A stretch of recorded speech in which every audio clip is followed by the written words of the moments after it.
And now I'd like to call to order the city council meeting for February 1st, 2017. Would the clerk please call the roll? Councilman DeCiccio. Councilman Nowakowski. Here. Councilwoman Pastor. Here. Councilwoman Stark. Councilman Valenzuela. Here. Councilman Waring. Councilwoman Williams. Here. Vice Mayor Gallego. Here. Mayor Stanton. Here. Okay, so all 9 members of the council are present for this meeting. Vice Mayor Gallego and Mayor Stanton are joining us by phone. Thank you so much for joining us. Here. Ms. Marquez, our interpreter, would you please introduce yourself? Mi nombre es Leticia Márquez. Si alguien necesita asistencia o ayuda al español, por favor, véame. Gracias. Thank you, Ms. Marquez. We'll start this meeting with citizen comment. First 15 minutes will be for citizen comment, and the first card is Mr. Leonard Clark, followed by Rick Robinson. Thank you, Mayor and Fitting City Council, even though I know the mayor's not here, but the Vice Mayor is here. Thank you. My name is Leonard Clark, and I just want to say to you that I want to thank my fellow veterans who are now serving around the world and those who have served. I just wanted to bring up an issue of concern, and I'm knowing you will act on this. I believe you're all conscientious, and I think you're doing your best to help run our city. And I love this city. I was born here. And believe me, when you're in other parts of the world, I know some people say that it's just all desert, but it's more than that. We really love our city. I just want to ask you, because today in the Arizona Republic, they have an article about lobbyists, and I'm concerned as a citizen because nobody pays me to be here.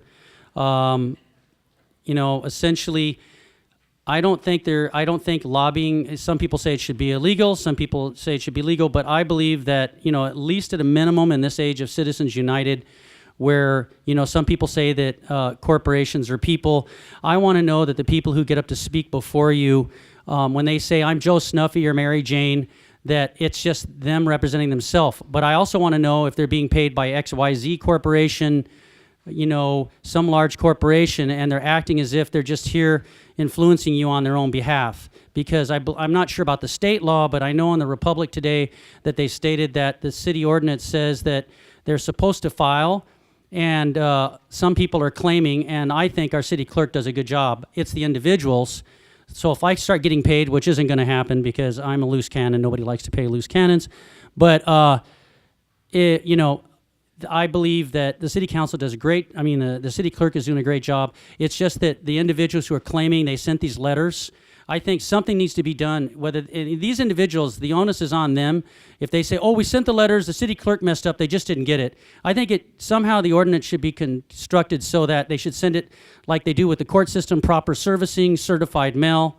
Again, I'm not for banning lobbyists. There are lobbyists that I like, Greenpeace, or there are liberal groups that lobby, but I'm concerned. And you know what? For my conservative friends saying, oh, you're a lefty liberal hypocrite, no, I think billionaires like George Soros should also be held to account. All of these things, because right now the people are having a growing distrust. I'm not saying it towards you personally, but right now we are worried that our leaders who are elected are being offered money via foreign leaders and entities and domestic corporations, and we feel that our voices, you can, say that you're listening to us, but if you're being offered a lot of money and we don't know who it is, then that's just weakening our democracy. So I would ask that we please put some teeth into this lobbying law, require the people who are claiming they sent you the proper paperwork to say that they were being paid by a corporation, require them to do certified mail or something where this can be evidenced. They could always try to come in or have a representative do that. That's what I do. I like to come in and talk to the people personally. I've always been helped greatly by the city clerk. The government workers do a good job here. So let's start holding the lobbyists to account. I want Mayor Stanton, he has said that something to the effect about lobbyists being on committees that he doesn't like how they affect our government. I just don't understand why we don't have a lobbying law with teeth in it.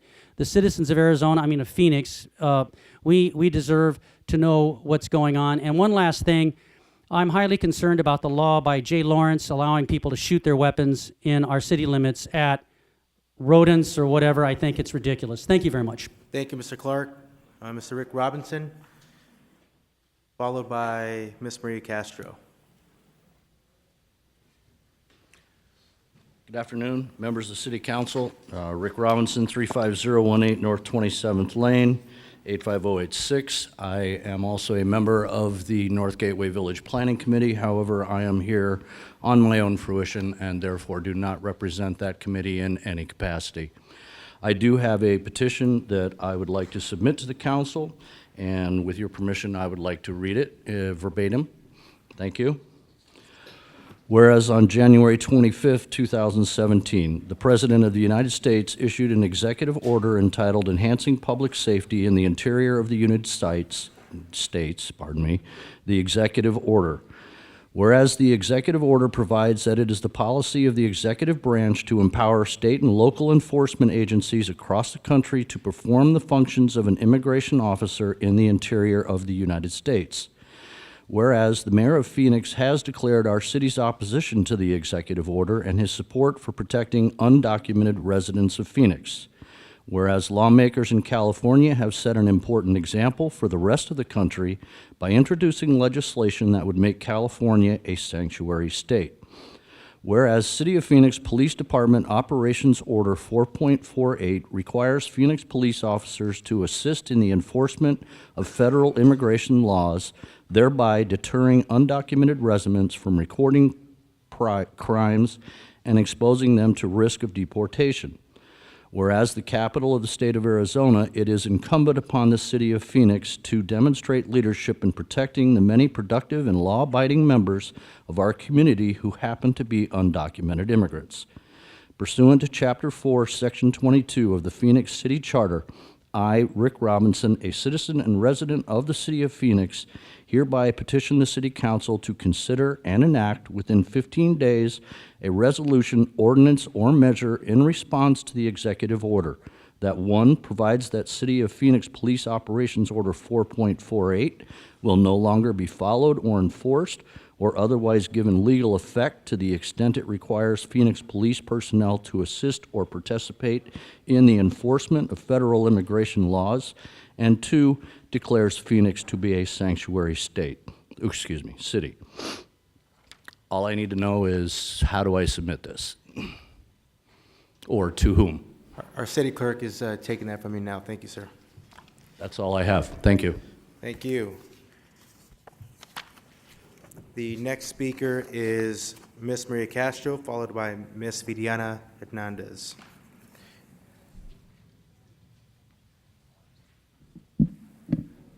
Good afternoon. My name is Maria Castro.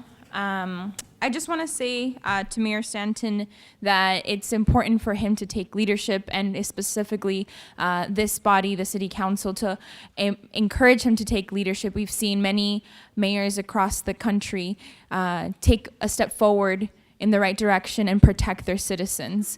On November 16th, the mayor said that he did not want the Phoenix Police Department to become a mass deportation force under the new administration, even with the threat of removing funding.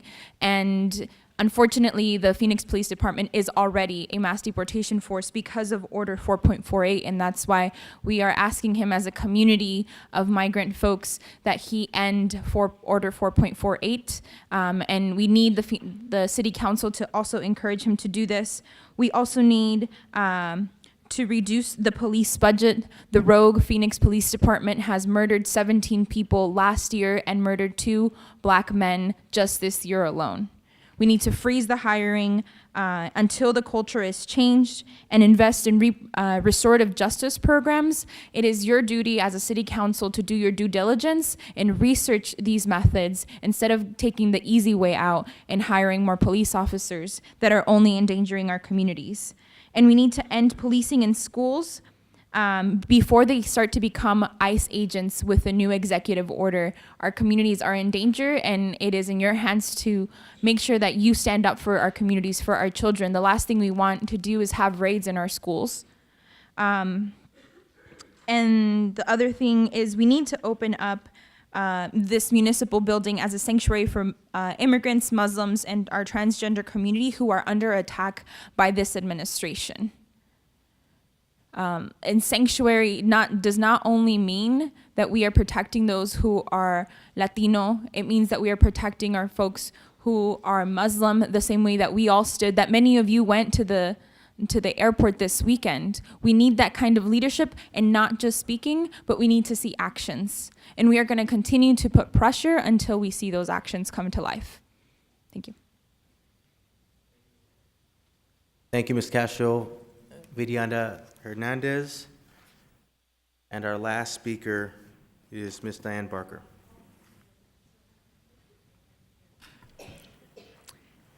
Good afternoon, all. Thank you for the opportunity to speak. Wanted to deliver a message and a petition also that has been circling around from several organizations, but definitely a message. Mayor, I know you're not here currently, but repeatedly have said the message that the Phoenix Police Department would not become a deportation machine. However, there has been no action taken to actually make that a reality. And on the contrary, there are policies in place such as Order 4.48 that do require police department to be immigration agents.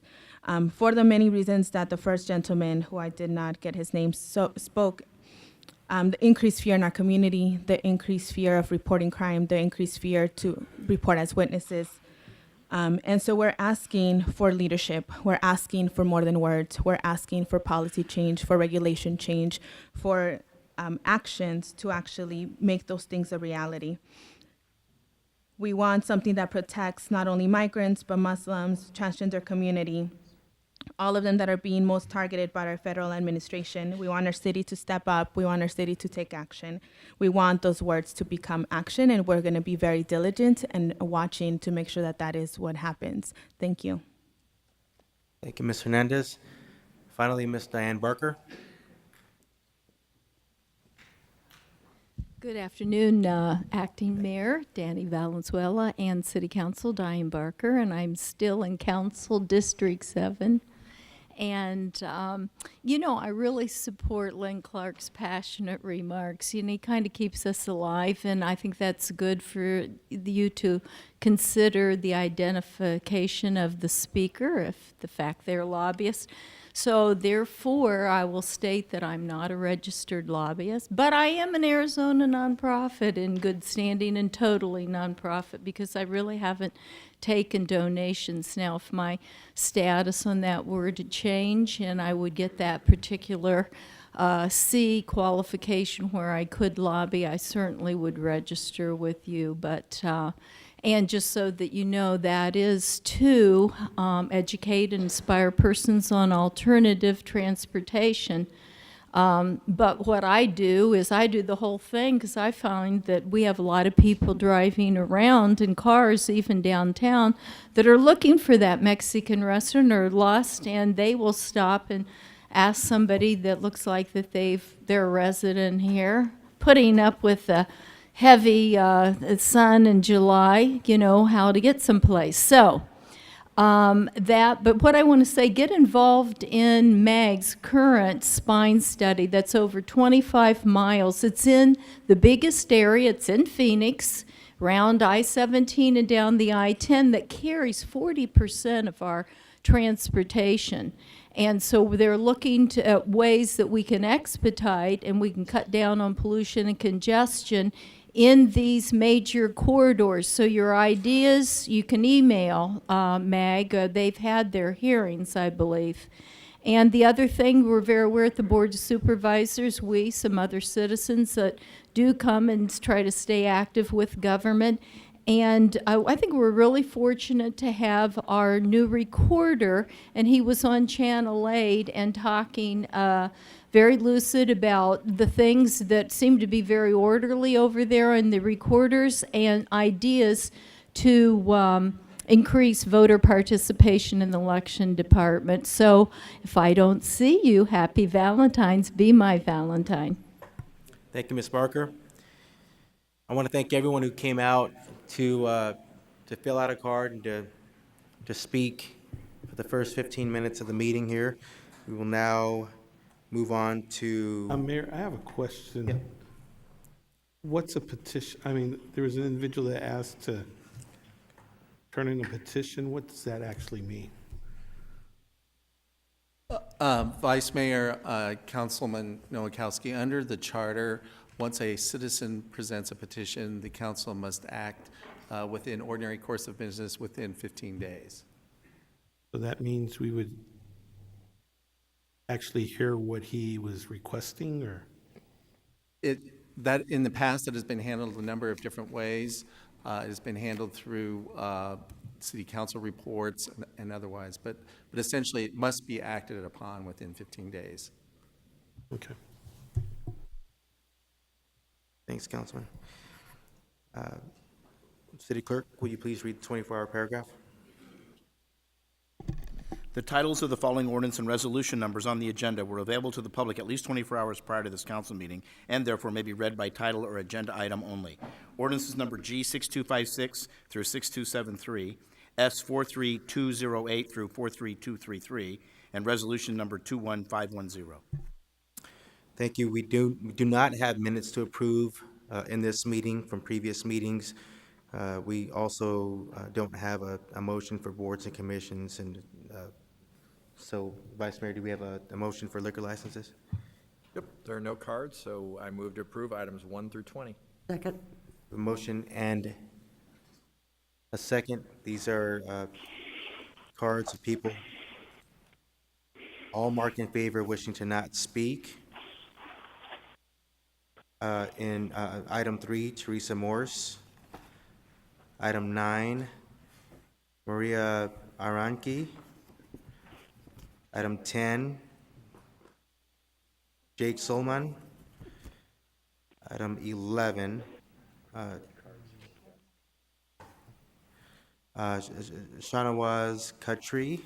And item 18, James Mozingo. All marked in favor. We do have a motion and a second. All in favor, say aye. Aye. Aye. All opposed, please say no. Motion passes unanimously for items 1 through 20. Ordinances, resolutions, and new businesses, planning and zoning. Are we ready for an omnibus, Vice Mayor? Mayor, I move to approve items 21 through 75, withholding items 31, 33, 35, 36, and 37, 44, and 75.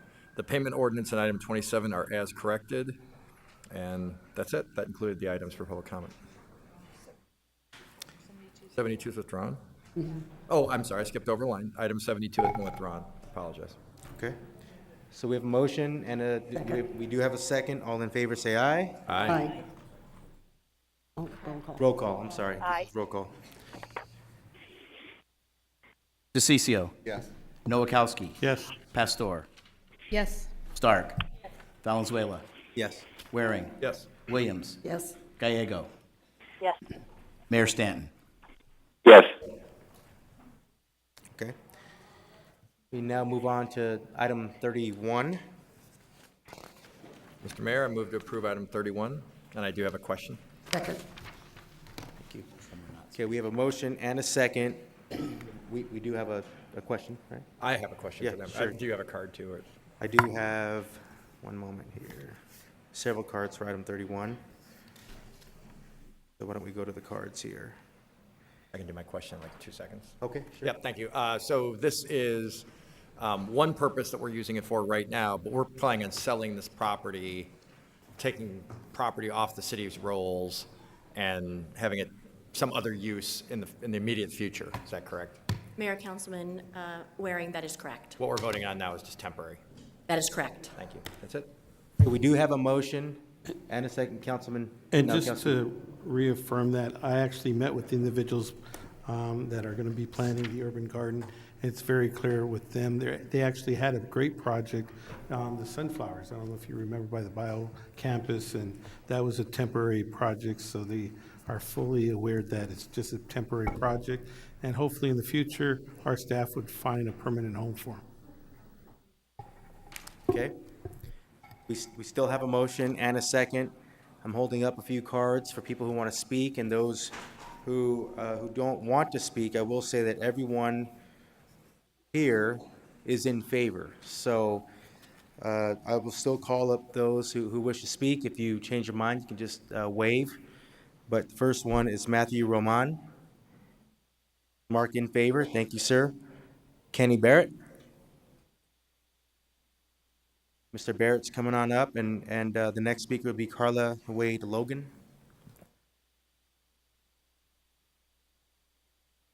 And 44.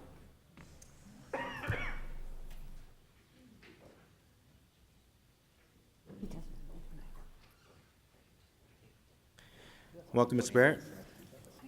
Hello, thank you. I just wanted to keep this really quick and say thank you, first of all, for giving me the chance to say a few words. But we have done a few of these temporary projects in the past, like Valley of the Sunflowers, and this is an urban agriculture project that we've been growing in the neighborhood for the last 10 years. And so we have some really vital and important partnerships with Bioscience High School, our neighbor, and those students, and throughout our community with businesses and volunteers from corporate groups and all kinds of stuff. So just really briefly, I just want to say thank you, and again, reaffirm that it's really important, and I really appreciate the opportunity to give us a chance to get back on our feet and find a long-term solution. Thank you, Mr. Barrett. Ms. Carla Wade Logan, followed by George Pascal. Hi, I wanted to echo the sentiments of Kenny on behalf of Roosevelt Road CDC, and thank city staff and Councilman Nowakowski for working with us. This short-term use is going to give the opportunity for the students who are currently enrolled in internships to complete their internships and help us find a long-term use. This program has been a vital part of our neighborhood for the last 8 years. Thank you. Thank you, ma'am. George Pasquale, third. Is Mark in favor? I don't see Mr. Pasquale. The next speaker, Dorina Bustamante. Mark in favor. Bustamante is making her way over to the microphone.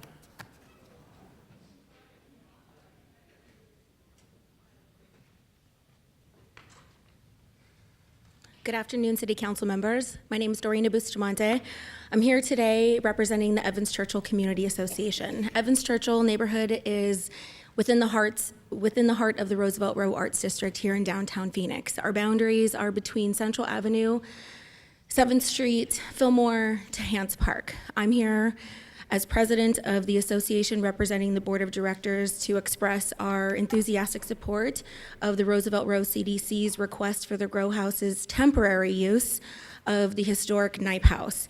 Kenny Barrett, who just spoke a moment ago, is a very humble young man who has done tremendous work mentoring youth and also has a proven track record with revitalizing and creating temporary use for vacant lots here in downtown Phoenix. Valley of the Sunflowers is just one example. And I think if there are any concerns for those in our community who are eager to pursue the highly anticipated Knipe House RFP and the assemblage of RFPs that are in the future, this project could not be in better hands than Kenny Barrett and the CDC for this temporary use. Thank you. Thank you, Ms. Bustamante. Mark in favor, wishing to not speak, but you can always change your mind when I call your name. I'm just going to run through these. Amy Pate, David Kreider, DPI, Greg Esser, standing next to David, Stacy Champion, Jim McPherson, Cindy Dash, Amy Otto, Jennifer Delgado, Patricia Apperson, James Mozingo, Jennifer Gunther, Steve Dreisison, Sarah Anderson, Lisa Michio, and Brandy Porter. Okay, we do have a motion and a second. Any further discussion, questions, comments from my colleagues? Roll call. DeCiccio. Yes. Nowakowski. Yes. Pastor. Yes. Stark. Valenzuela. Yes. Waring. Yes. Williams. Yes. Gallego. Yes. Mayor Stanton. Yes. Okay, motion passes unanimously. We're going on to item 33. Move approval. Second. All right, we have a motion and a second. No cards. Any questions or comments from my colleagues? Motion and a second. Roll call. Roll call. Yes, roll call. DeCiccio. Noakowski. Pastor. Yes. Stark. Valenzuela. Yes. Waring. Williams. Yes. Gallego. Yes. Mayor Stanton. Yes. I believe that passes 7-1. Right. Okay, right. Next item is item 35. Move approval. We have Do we a, have a card? Oh. do we have any cards in 35? We do have one. Okay, do we have a Move motion? approval. We do have a motion. Do we have a second? Oh, second. We have a motion and a second. We do have one card marked neutral, Mr. Leonard Clark.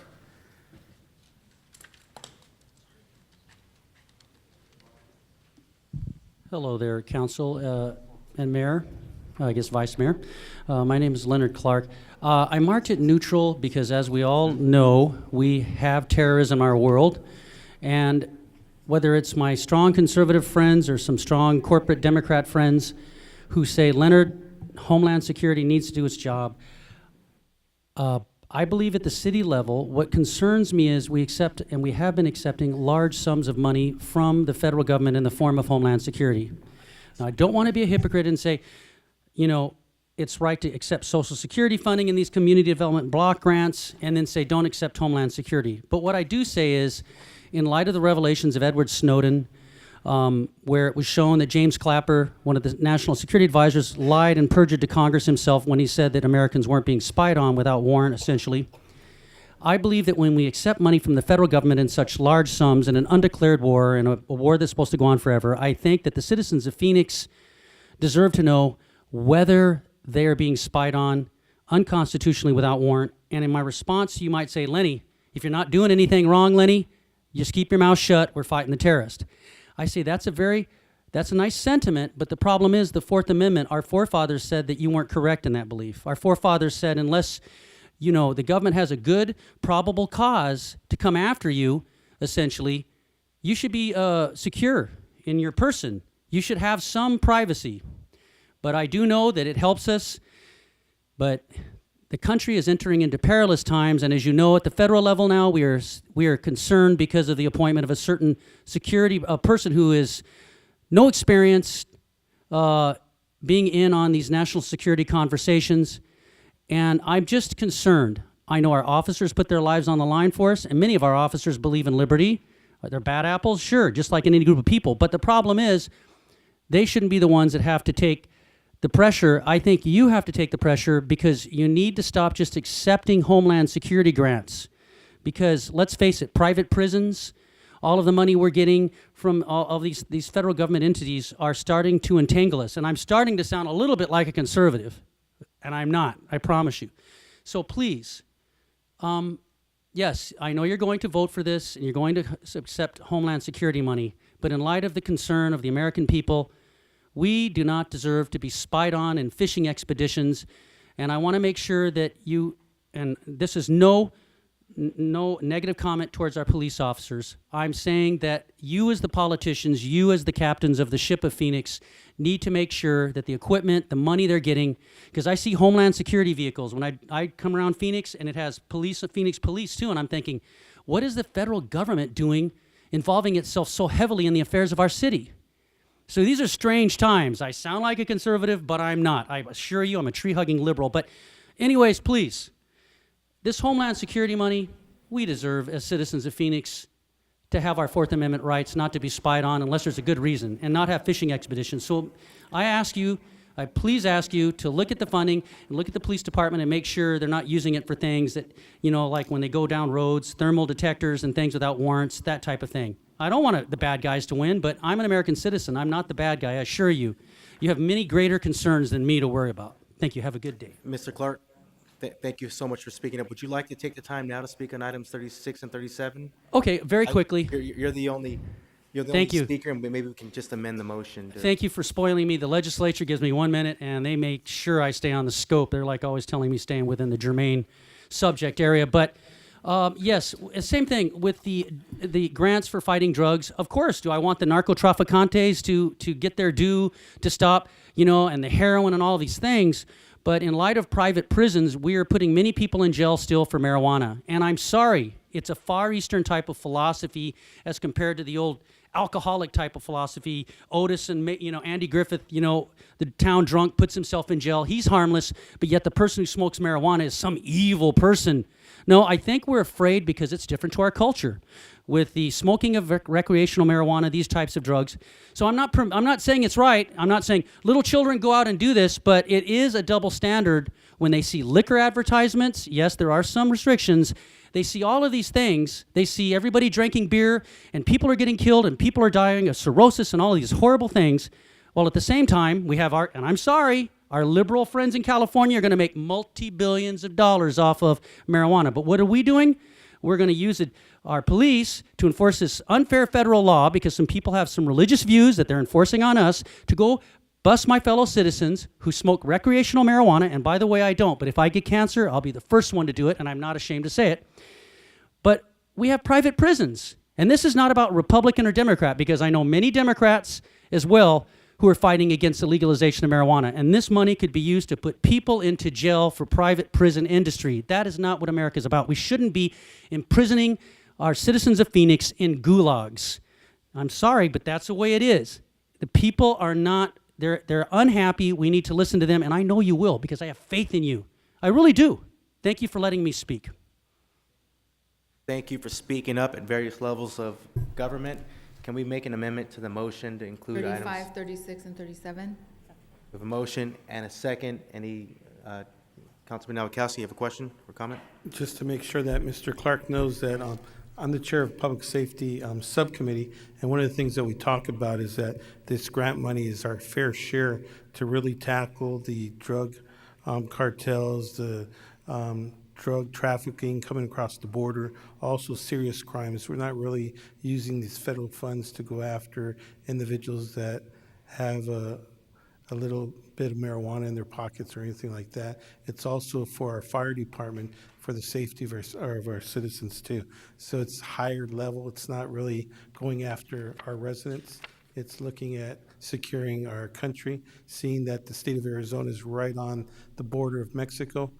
There's a lot of funding that we're not getting our fair share for, including California and Texas are getting more dollars than we are, New York and other states. So we want to make sure that we get our fair share of tax dollars that are going that way, and that we can use it to protect the citizens of the state of Arizona and the residents of the city of Phoenix.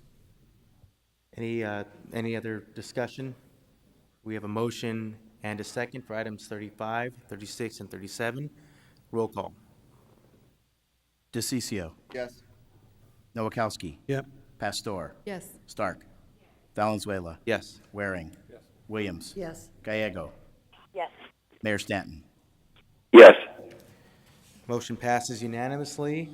Next item is 44. Move approval? Second. We have a motion and a second. We have no cards, correct? No cards. Any questions or comments? Roll call. DeCiccio. Nowakowski. Yes. Pastor. Yes. Stark. Valenzuela. Yes. Waring. No. Williams. Yes. Gallego. Yes. Mayor Stanton. Yes. Passes 8-1. We now move to item 75. This is the southeast corner of 21st Avenue and Morton Avenue in District 5. We'll begin with a staff report. We then will go to, we'll hold the public hearing. This is in District 5, so I think that the way we want to structure it for this is in the way we've done it in the past. We'll ask for a staff report. We then will go into a public hearing. We will allow for 10 minutes on each side, both the those that are for and those that are against out in the community and representatives of the applicant. And at that point, we'll see if there is a motion. We'll move from there.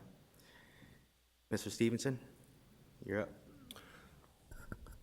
Thank you, Mayor, members of council. Item 75 is a request to rezone the southeast corner of 21st Avenue in Morton from R3 to R4A to allow multifamily development on an approximately 1.48 acre parcel.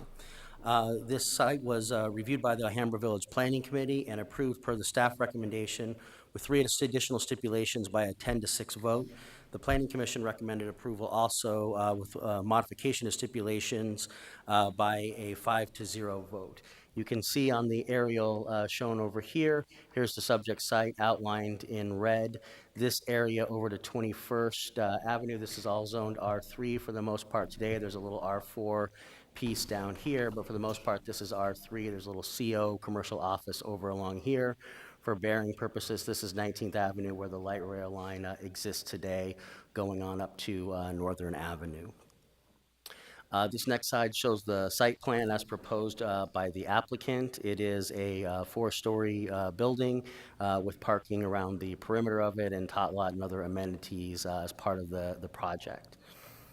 Here's the elevations for this proposed project. You can see that it is 48 feet in height, or it is 4 stories, 47.5 feet in height, I should say. They do meet all the parking requirements and other standards of the zoning district that they're proposing for this rezoning application.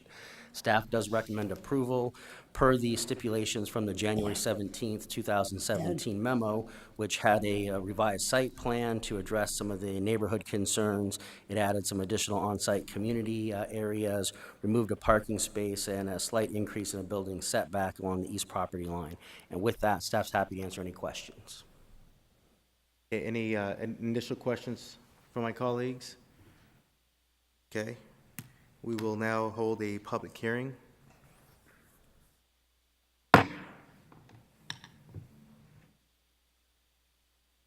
we have we should start with the applicant. Mr. Graff, let me start by just saying those that are in support, let me just read the names. And Mr. Graff, there are 10 minutes and you can decide on how you want to spend the 10 minutes. If you're getting questions from our colleagues, of course, we'll make sure that we're considerate of that as well. We want to be sure that everyone is heard here. Thank you. Marked in favor, we have Reverend Jody Tipping, Jeff Taylor, Darlene Newsome, David Haybaron. Sorry, I messed that up. Billy Froylan, Nancy Bills, Jenny Jacob, Brandy Banks Hutchkiss, and Stacy Champion. Mr. Graff? Thank you very much. Mayor, members of the council, my name is Ben Graff with Withy Morris, 2525 East Arizona Biltmore Circle. This afternoon, I'm here representing United Methodist Outreach Ministries, or UMOM. They are my applicant and client in the subject matter of applying for affordable housing rezoning for exactly what Mr. Stevenson just presented for you. I see that they're trying to pull up my presentation right now, but I'll just continue on until some of the slides are able to come up. In general today, there's really a couple items you're actually voting on. You're voting on whether or not to rezone a property, clearly, but attached to that is the policy of, do we want to be able to provide adequate affordable housing within the city of Phoenix? Right now, within Maricopa County, we are only meeting 18% of the actual demand for affordable housing and of the quality that I would present to you today. Thank you so much. The quality that we have here means that we're not talking about Section 8 housing, we're not talking about voucher programs, we're talking about the ADOH tax credit process, which allows us to work with top-notch architects, top-notch building design, and create something that the neighborhood and the city can be proud of in perpetuity for this area. The other thing you're actually voting on tonight is, frankly, whether or not this council agrees with their own general plan and their own zoning ordinance and their own TOD framework, because the city has specifically promoted for this property, as I will go through today, the fact that they want this height. They want densities as high as 43 dwelling units per acre, and we are asking for only 31 dwelling units per acre. So today you will see we are not actually asking for any exceptions. We are specifically asking for what the TOD framework and the City of Phoenix really promotes for this area. Mr. Stevenson did an excellent job going over the aerials and site plans. I do want to point out that the general plan designation is 10 to 15 dwelling units per acre and specifically states high-density condos or apartments. We've talked about the zoning in the area. R3 zoning actually can allow up to 4 stories with the appropriate step backs. So a 4-story, even within R3, would not be unheard of. And our request up to R4A allows us to reduce the need for the step backs, but I'll talk to you about a few improvements we made to the site plan as well. These next 2 slides, obviously we don't need to read verbatim, but this is incredibly important because I personally pride myself, our firm prides ourselves, and UMOM prides ourselves on working with the neighbors and working through the neighborhood issues and not stopping at the required neighborhood meeting that the City of Phoenix asks of applicants. Here in the blue, you'll see every single time since the very first time we were introduced to some of the neighborhood leaders in blue that we actually have sat down or met with the neighbors, various processes and hearings. And we received overwhelming support from the Alhambra Village Planning Committee, unanimous support from the Phoenix Planning Commission, and we have continued since then on both the 4th and the 23rd to meet again with the neighborhood twice. That has resulted in a significant change to the site plan, which I'll share with you today. And we have also honored the request of Councilman Danny Valenzuela to have us continue the case from January 11th in order for us to make better improvements to the site plan so that new site plan could be incorporated in your hopeful approval today. So we've worked very hard with that group. So under the TOD framework, our specific property is designated as the neighborhood center place type. This is essentially the key to our case and where we are not asking for any exceptions because that neighborhood center place type specifically promotes 2 to 4 story range and states that the applicant can ask for additional height and density if you are providing at least 30% affordable housing. 30%. We are providing 100% affordable housing at 54 units. And so the inclusion of that 100% makes it so that we have a full staff report today from Planning Department, from every aspect of the planning code, recommending support. Just a couple conditions existing. There's definitely some blight, some dumping, easy access to neighboring properties over walls because it's not currently monitored. This is a City of Phoenix lot. And of course, we have some encampments and mattresses, and these were just taken in the last few months. The case is also important because in 2013, an applicant asked for a multifamily development on this site and were unanimously opposed and denied at the village, the Planning Commission, and the City Council. This is an example of what the prior applicant proposed, and you can see, in comparison to our detail of design and quality, we've lovingly called this the barracks design, and I have no hesitation in saying that I wouldn't have supported this application either. Also, the 2013 application was not affordable housing, and it certainly wasn't by a local and respected applicant such as UMOM. We've talked about some of the differences between the 2013 and current application. Also keep in mind the light rail was just under construction and the full view of what the TOD framework would entail for this area had not yet come to light as it is today.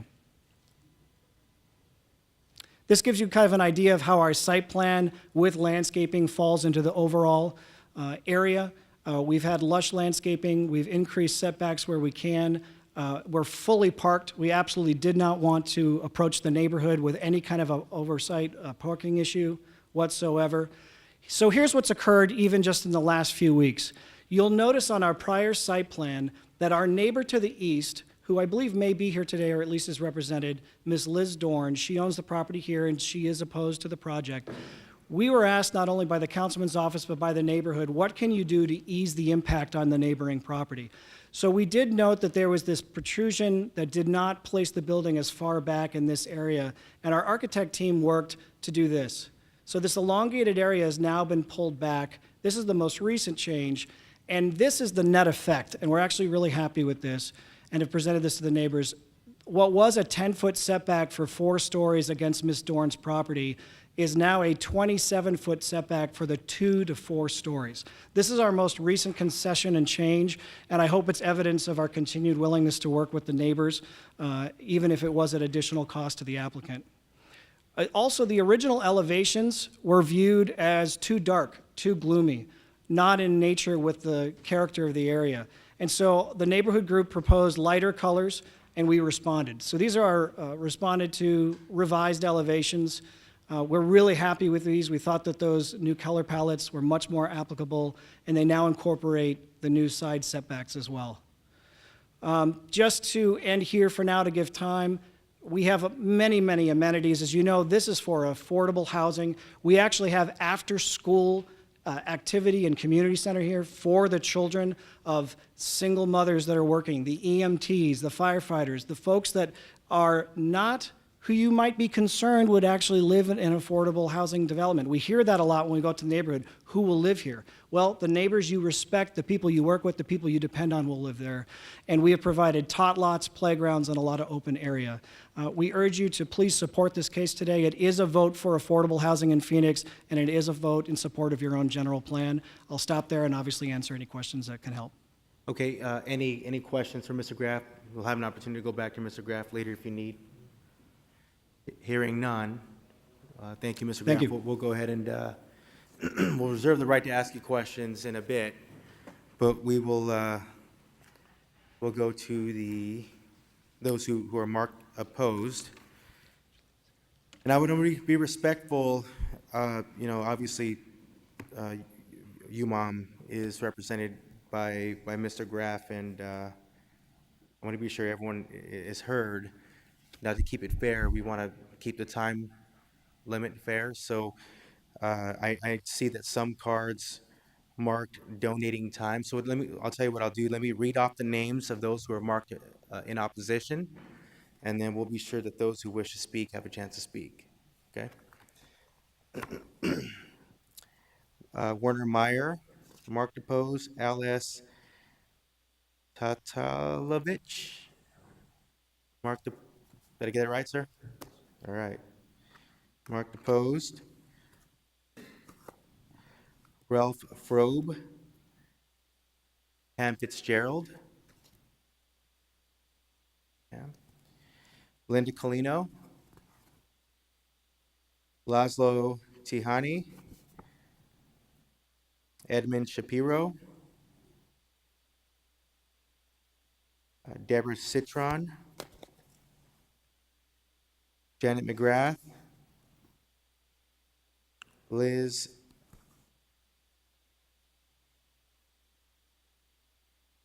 Parker, thank you. Kathleen Sturmick, Carrie Jontgard, Deborah Talbot, James Perkins. I believe that is it. If I have not called your name, if you're marked opposed, please raise your hand so we can be sure that we have you down for the record. We will start with Linda Colina, since I notice a lot of these cards have donating time. Is that okay? Or I'll tell you, who would like to start? Why don't we start there? Okay.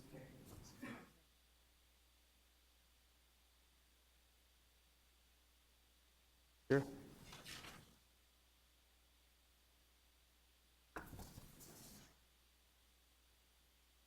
Ms. Colino, would you like to speak?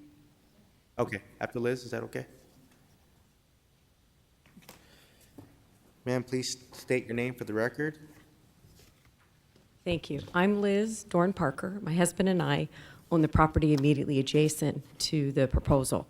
Let me give you we thought we had more than 10 minutes, so let me try to limit it so Linda has a good presentation.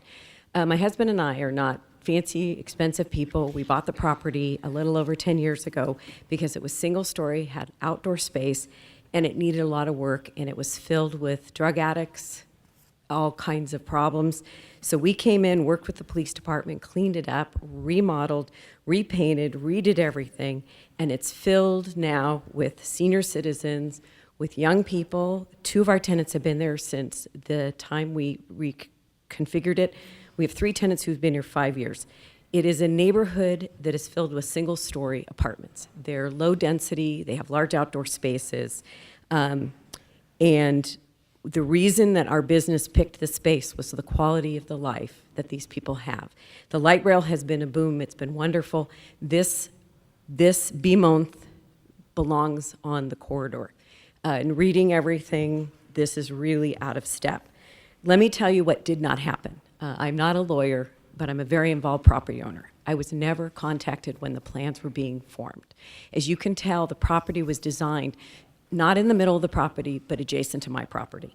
No one talked to us about the quality of the material, the shine of the material, the lighting details. We put in a tremendous amount of money to set a wall between the location and ours. No one's been in touch about that. We have no idea about the drainage. The drainage as they have designed it is actually incorrect for when things fall. Tons and tons of water. That is not the proper drainage. Everything from that site goes to the middle, and a lot goes to our culvert behind our business. They didn't contact us. The house that was there before that burnt down does have a septic tank. There's nothing mentioned in that. No one reached out to us to ask us what we would want. We want a quality building. We want low-income housing. We want that site developed, but not with this B-month that's next to us. The speed creates errors. Speed creates errors. There is nothing guaranteeing that this organization is going to get the grant. They're looking at several other locations, so they're asking for you to believe that if this location does not get funded, that it's okay because now a private person can come in and not build affordable housing and ruin the consistency of our neighbors and, quite frankly, ruin my business. Two is that if they don't get the grant, we asked point blank, would they be willing to come back and rezone it back to R3 so we could have a developer come in with a lower density and matches the neighborhood, and that was not what they're willing to do. The last and final party talks about a lot, the lawyer, about there's no exceptions. This is filled with exceptions. The corridor has the place where you have the high density, not halfway down the block, across from a hearing impaired deaf high school, where everything is single story on either side. And for the community that lives on the outdoors, which is my tenants, when you put that 4-story up, their quality of life goes away. I don't know if my business can survive this. They have not talked to me about a lot of the quality issues, the material issues, the tremendous impact that will impact my business and the ability of my tenants to stay in my home, in their homes. Thank you. And I'll turn it over to Linda now. Okay, and I want to, Ms. Colino, you're welcome to. Absolutely. Who? Werner. Okay, Warner. Mr. Meyer, please. No. I want to be sure everyone is heard. We want to try to stay within the 10 minutes, but I don't want to discourage anyone from coming out to another council meeting in the future, so we can extend that if we have to. I'll just keep it fair on both sides.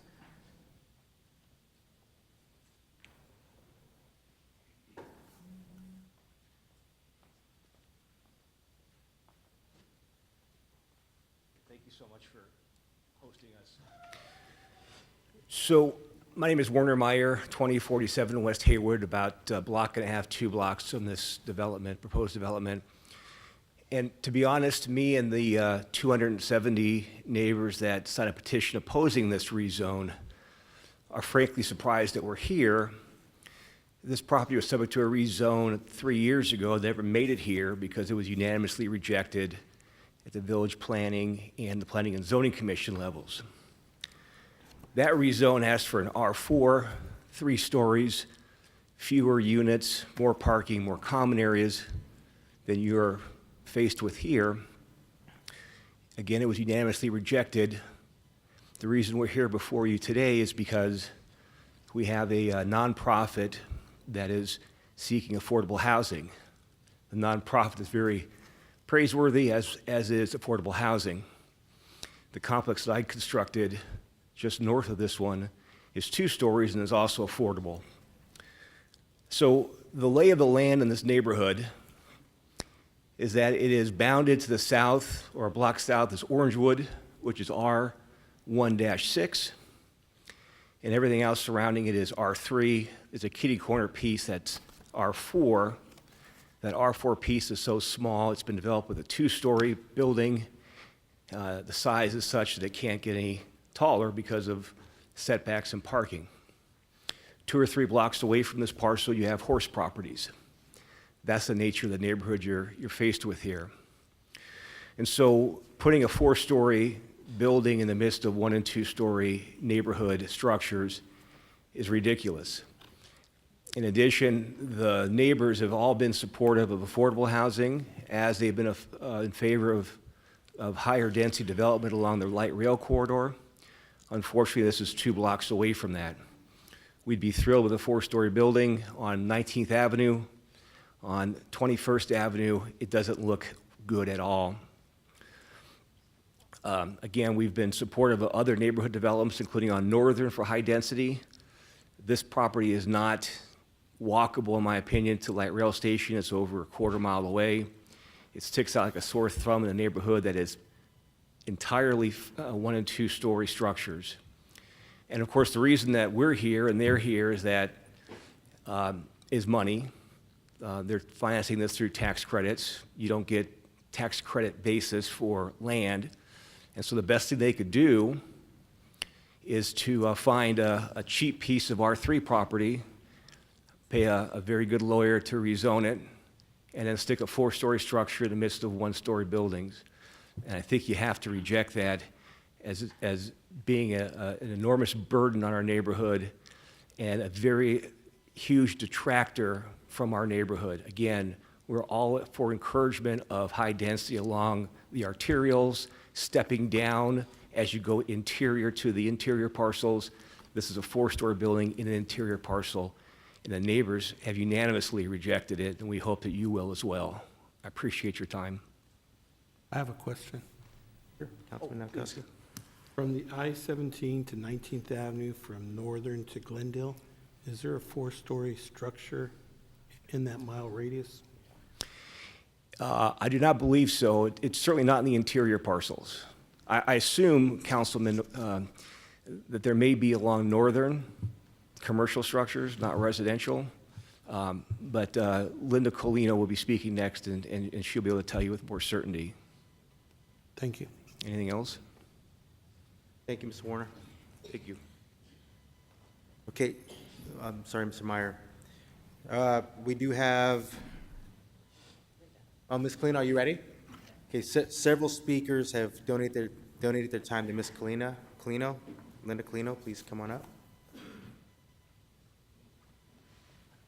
I have a presentation. Is it okay to view this presentation? Sure, yep. Okay.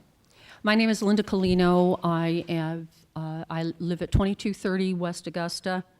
Vice Mayor, Mayor, Councilman, thank you for hearing us today. I'm also the chairperson for the Augusta Avenue Block Watch. We've been very strong in the area in watching out for our neighborhood. I've actually lived in this neighborhood for 55 years. And I've seen a lot of changes in the neighborhood and the surrounding area. Actually, I-17 wasn't even built when I moved in, so there you go.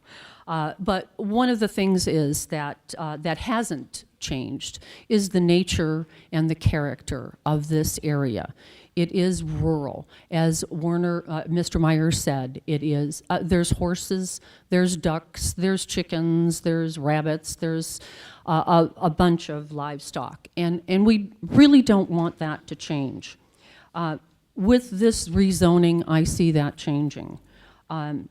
Right now, a lot of the people in our area have been inundated with developers and investors contacting them to buy their property because the majority of the properties in the area are at a third to a half acre, and there are full acres there as well. So that's why we want to keep this area rural, because that's the way it was built, and I think it's a diamond in the rough. It's something that Phoenix should be proud of, that we can maintain and retain some of the character of Phoenix. This This particular area was established in 1930. I have maps of this area from 1930 where all the streets were there and the properties were identified. Let's see if I can get this to go. There are a number of issues surrounding this project. Our key issues are the height, 47.5 feet. And with the height comes a denser population. And then traffic invariably becomes more problematic with what really happens in the neighborhood is the character goes away, okay? This is the property in question from the street view. To the left, you will see Liz's property, and then to the right with palm trees is the subject property. This is what it's going to look like when they put in that piece of that building. It's quite an impact. Liz was going to put in solar panels. She can't do that now because by the time 2 o'clock comes, we're in the shadows.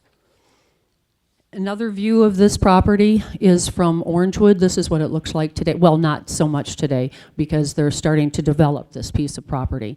But this is what it's going to look like if there was no development. And the developers, the applicant for that piece of property was Tiffany and Bosco, and they elected to stay within the character of the neighborhood. So even though they have an R4A, they have only gone to 26 feet. And so that's a concern, that's a considerate developer and investor to the neighborhood. This was taken across the street on the campus of the Day School for the Deaf, and this is what they're going to be looking at. Now, right next to where I'm standing taking this picture is the gymnasium. That is the only 48-foot building in the whole area. And this here, let's see if I can get this to go. This area here is all of the day school. This is the gymnasium. It's almost in the center of the campus. So using that as an earmark or a benchmark is probably not a good idea. You've seen this one before. This is a comparison of the previous, the previous rezoning effort and the new rezoning effort. Oops, sorry, wrong button. And this is what Mr. Graff had mentioned. This is the old version of the design. This is the new version. Just to give you a comparison, because a picture's worth 1,000 words. And again, the only reason that this was done over here, it wasn't all those meetings that we supposedly went to, because we have been complaining about the height at every meeting, and they don't seem to do anything about it. But they're going to give us a concession over here because of their, I guess they were kind of not forced into it, but they certainly did have something to consider when a councilman asked them to do it. This is a comparison of the previous zoning effort. This is the new one. You can see there's quite a bit of a difference. And to the west of this property, this is what they're going to be looking at, and they're right there. And the people to the west have just done major renovations to their property. Then we have to address one of the other issues, and that's traffic. The Phoenix Day School for the Deaf has, 31 buses that come out every single day, twice a day, sometimes more if they're going out to activities. And if you can notice over here, there's some cars. Well, when there's cars parked here, this is what happens. That car back there with the yellow arrow, it can't get by. So it's halting the traffic in that area. This is just a picture of what Mr. Meyer was saying. All these are R3. This is the one that's going to remain within R3 standards, and this is the subject property. The others around the perimeters are R5 and CO and RO, et cetera. And then this is the property just south. Unbelievable, unbelievable. So we're really going to be affecting this.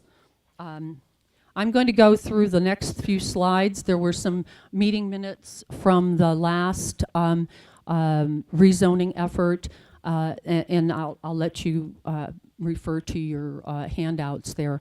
But one of the things that I want to close with is a quote from Wendell Berry, who happens to be he's a novelist, a poet, an environmental activist, and a cultural critic, and a farmer. This subject property was a farm. And Mr. Berry says, a community is the mental and spiritual condition knowing that the place is shared. We don't believe that this is going to be shared. This has been kind of forced upon us. And I just want to leave with one closing fact. We want to maintain and continue to build our community. One of the things is communication. We have had, as Mr. Graff said, there was a lot of communication. Well, the communication, if you don't know what the context of it is kind of like nondescript. The communications were not favorable. And so I just want to say that we're asking the council to please deny this request. Thank you very much for your time. Thank you, Ms. Colino. Any questions from my colleagues for Ms. Colino at this time? Okay, we have a few more. I'll call off a couple of names, and you can decide if you would like to speak or not, and then I'll ask those on the other side of the issue if anyone else would like to speak there as well. Deborah Talbot. Okay, please come on down, followed by Ralph Frobe. Ralph, you'd like to speak? And you have one card donating time to you. Would anyone else who is here in opposition, would anyone else like to speak who has not had an opportunity? Okay, ma'am? Hi, my name is Deborah Talbot. I live in Orangewood Village, which is right off of Belmont Avenue, where you're putting your housing in down there.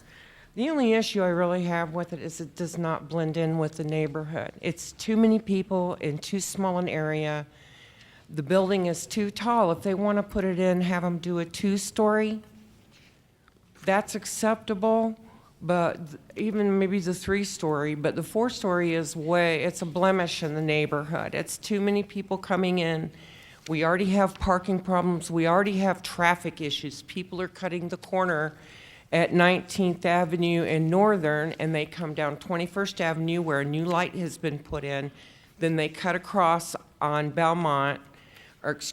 on Morton and get out onto 19th Avenue. And people fly down this road. I mean, there is not normal traffic on that when it comes to driving through there, and it's not neighborhood people. Everybody there is very mellow, the neighborhood works well. You suddenly throw in this 4-story building, and it's just gonna disrupt the whole community. I don't know anybody who is in favor of this, and I've talked to quite a few of the neighbors. So that's my 2 cents worth. Thank you very much for making the time and for giving us your 2 cents worth. Mr. Frobe? No, I disagree. Ralph Frobe?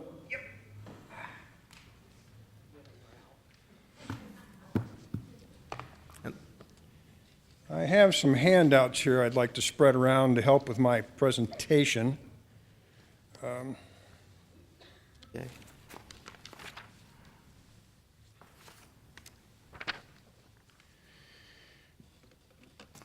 And thank you for the opportunity to speak. I am Ralph Frobe. I also live in Orangewood Village, and at this time I am the HOA president. Some years ago, some neighbors over in the East Coast, excuse me, went into a partnership with an offshore group. All was well for a while, but along the time when George William Frederick took over, the partnership started to fall apart. It finally got intolerable to our neighbors, and they said enough. George didn't take that very well, and it got even worse. At any rate, our neighbors wrote a little letter to him saying that because things were so bad, it was time to terminate this partnership, and then it really got bad. So our neighbors went ahead and they wrote their own version of a standard operating procedure. The first 3 words, excuse me, says it all. Doesn't talk about the politicians, it doesn't talk about special interests, and it certainly doesn't talk about the church. It says, we the people. Massively oversized words. We are the ones who control our destiny in this country. The Constitution of the United States says it all. We say what happens, other people see that it gets done. It's been that way for 240 plus years. Worked pretty well. In case you haven't guessed already, George Frederick was actually King George III of England. We're talking the 1770s here.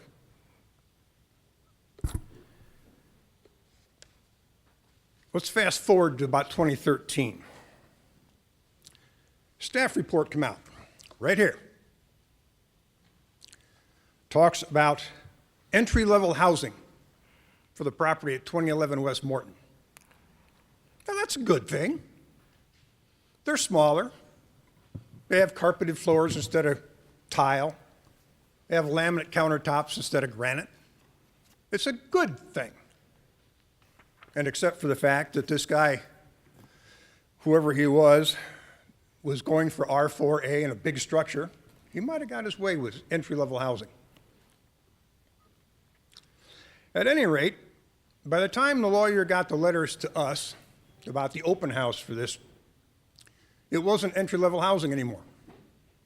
It was a 4-story, 70, 80-unit apartment complex, a monster. The open house was standing room only, people standing in the hall, and virtually everybody said, no, we the people have spoken. This developer A went back to the drawing boards, and then he came back with a 3-story complex. Much more palatable, except he threatened us with subsidized housing if we didn't give in to him. We again said no. The village board agreed. We went to the city board. We said no. The city board agreed. We came right here to this building. And again, we said no, we don't want the voting change. We, the people, have spoken. And you all agreed 3 years ago. And the zoning change was denied. So now we come along here to last November. We get a letter again about an open house. Same story. We go there, it's standing room only, people standing in the hallways, and virtually everybody is against it. We, the people, said no.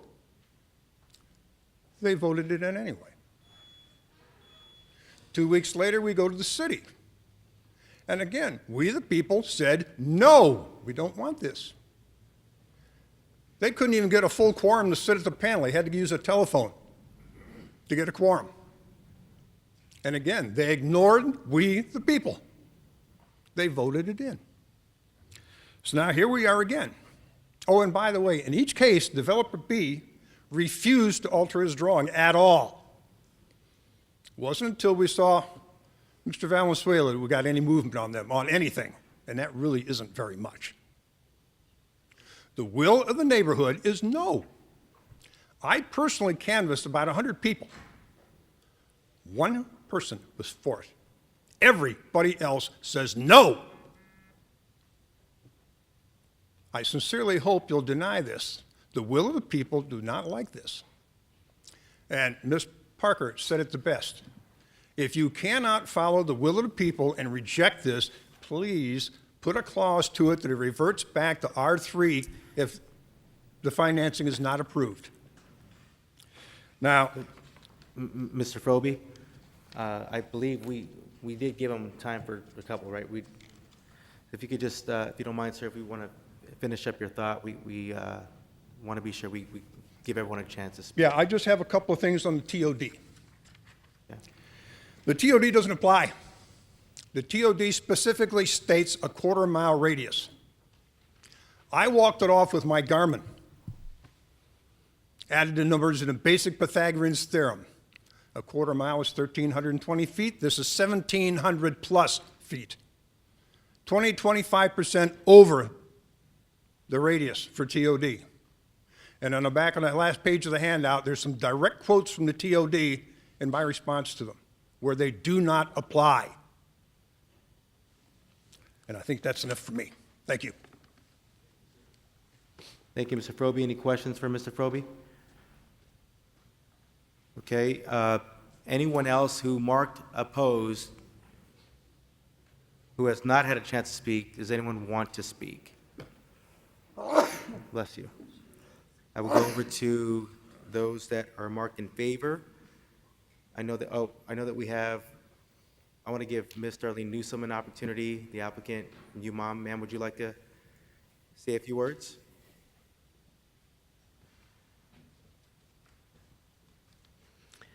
Good afternoon, Mayor, Vice Chair, Council members. I'm Darlene Newsome. I'm CEO of UMOM New Day Center. I've been there for 16 years, but I also want to share with you that I've lived in this neighborhood for 18 years.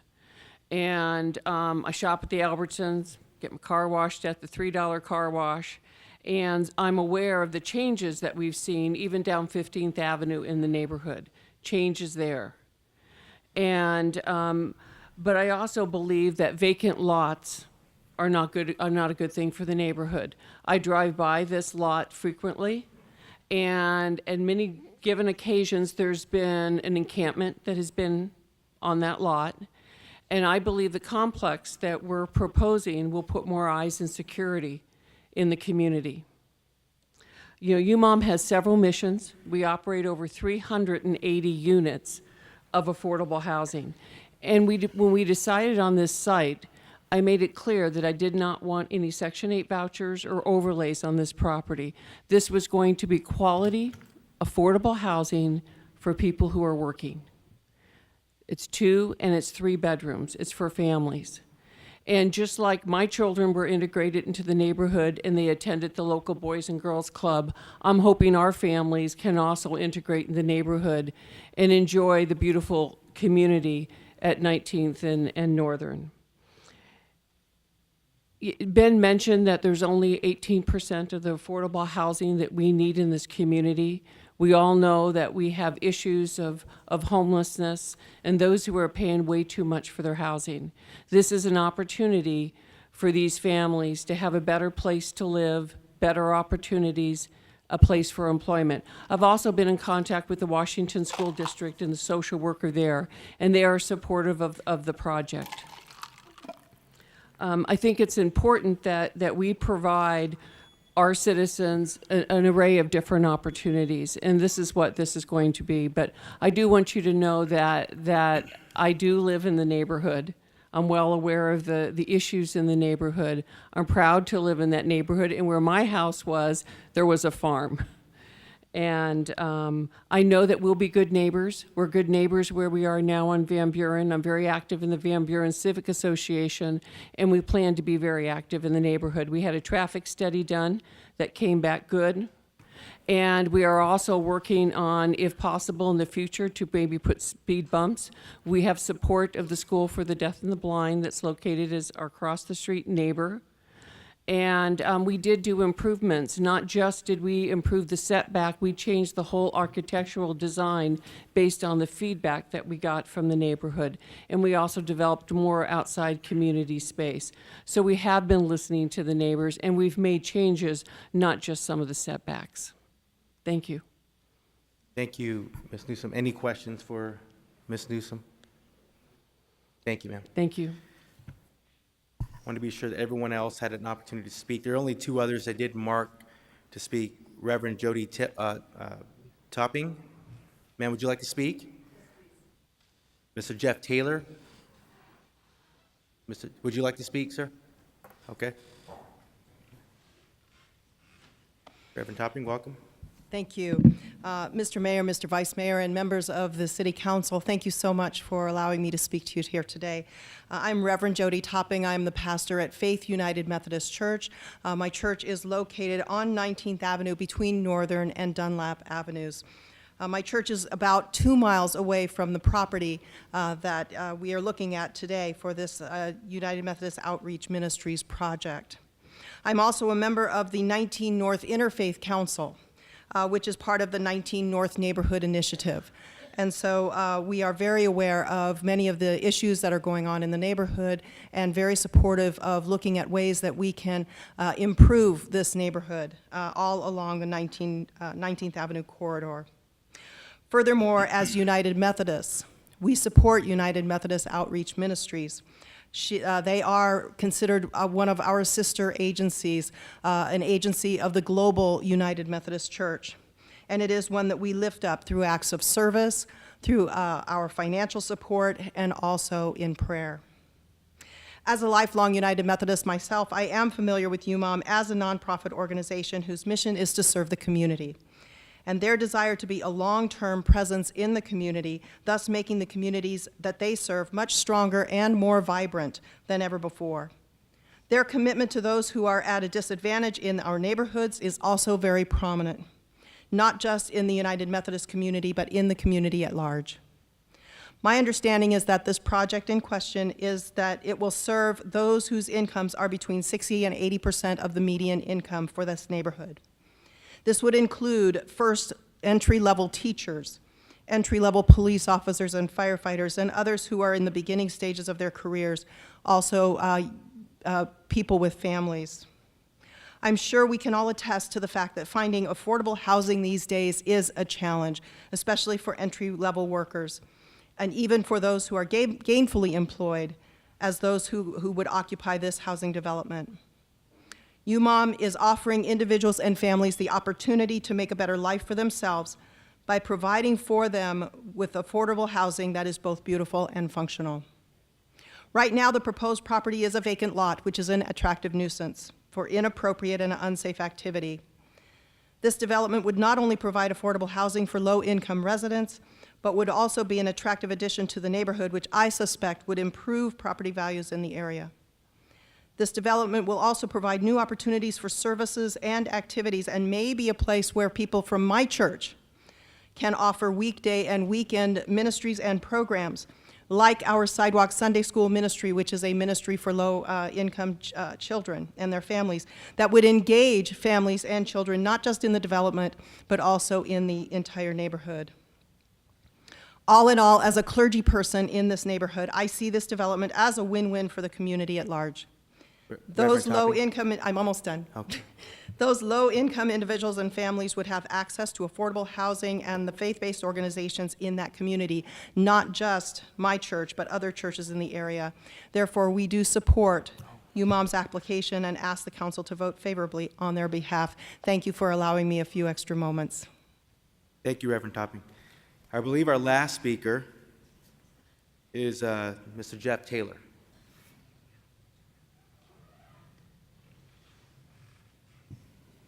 Thank you, Mr. Vice Chair. My name is Jeff Taylor, and I represent the Salvation Army, and I'm certainly sympathetic to the neighborhood. We are an organization that's been in the state of Arizona since before we were a state of Arizona. We have affordable housing all over the state and all over the nation. We have looked for facilities throughout the city of Phoenix. I wish it could be along the corridor too. I wish it could be there.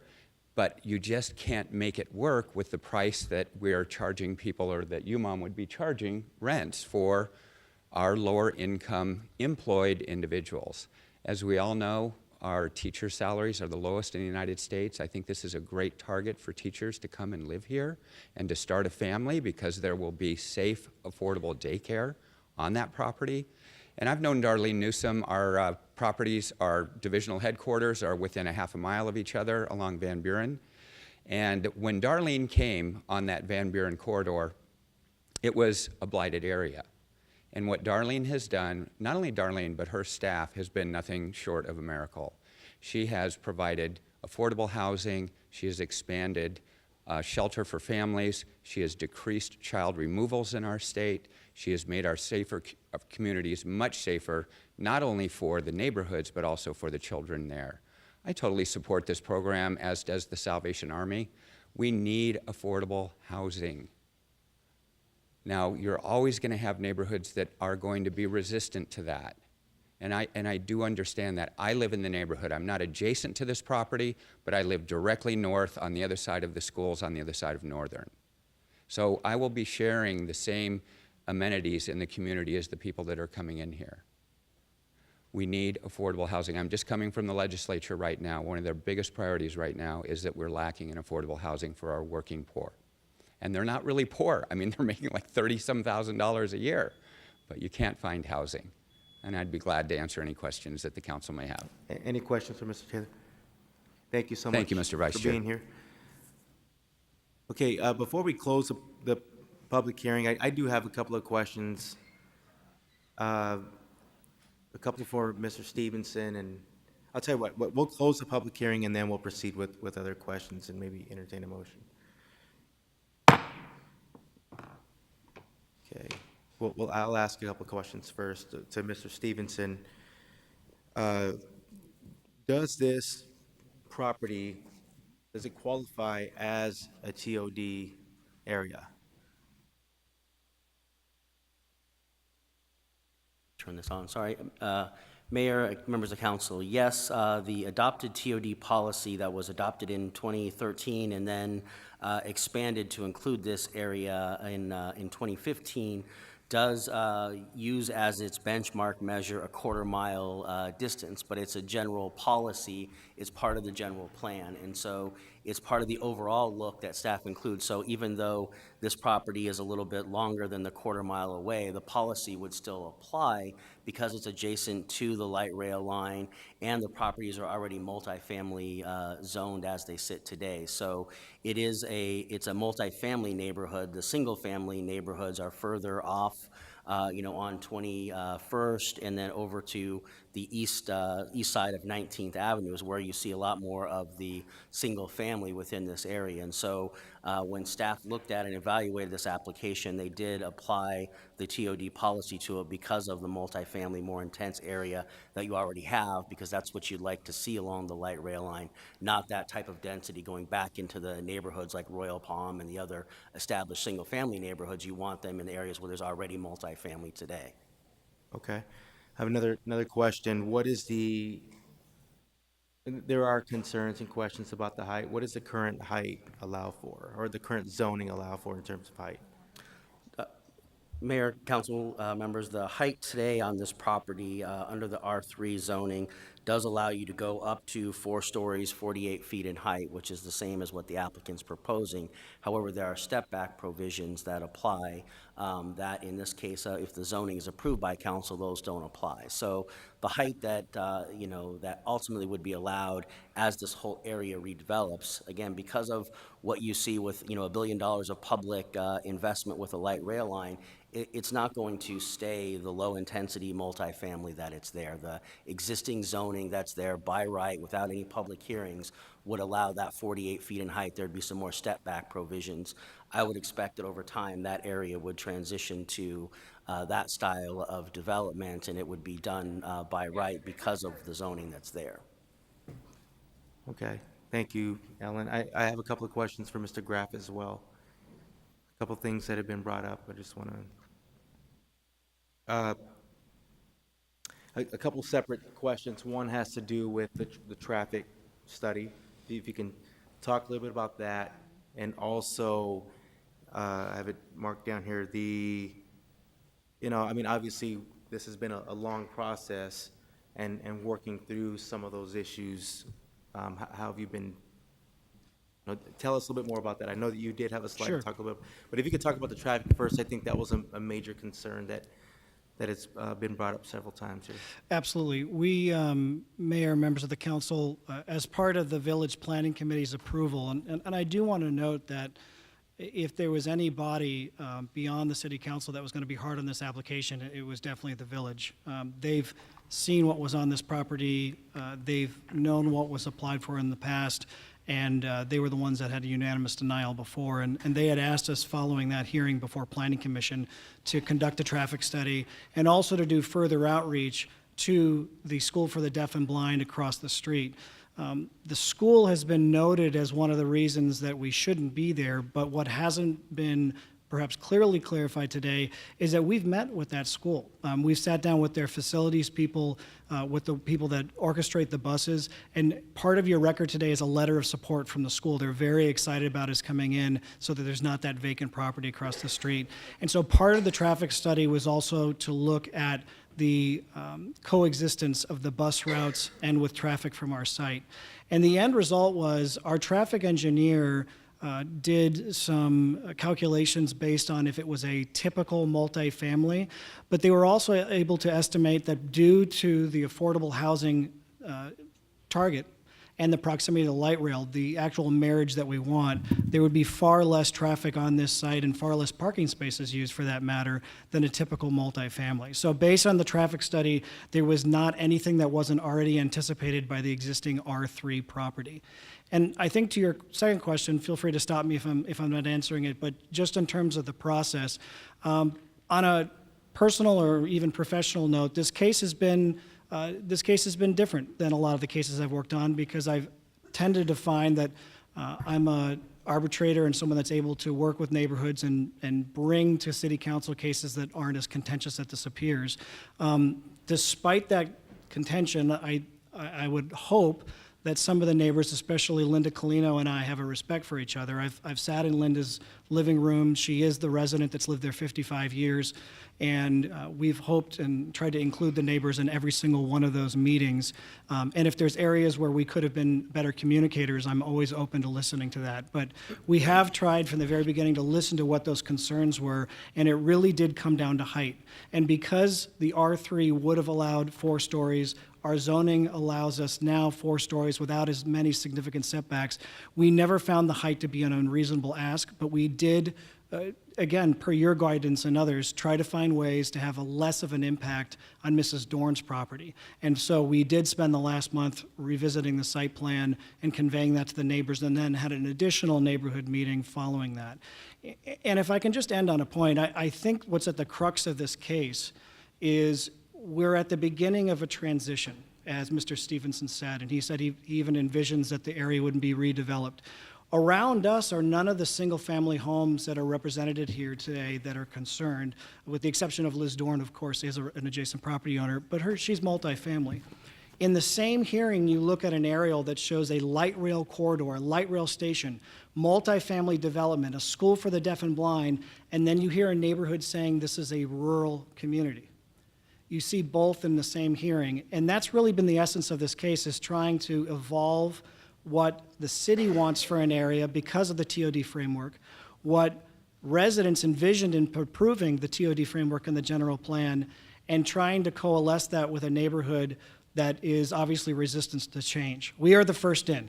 We are absolutely the guinea pig. We are the first ones in to start working under the new TOD framework, but here's what makes us exceptional. UMOM is the owner and operator under this deal for the next 30 years at a minimum. We are the neighbors that will continue to stand by the promises we've made by this application process and here today. We are the individuals who the neighbors can speak to.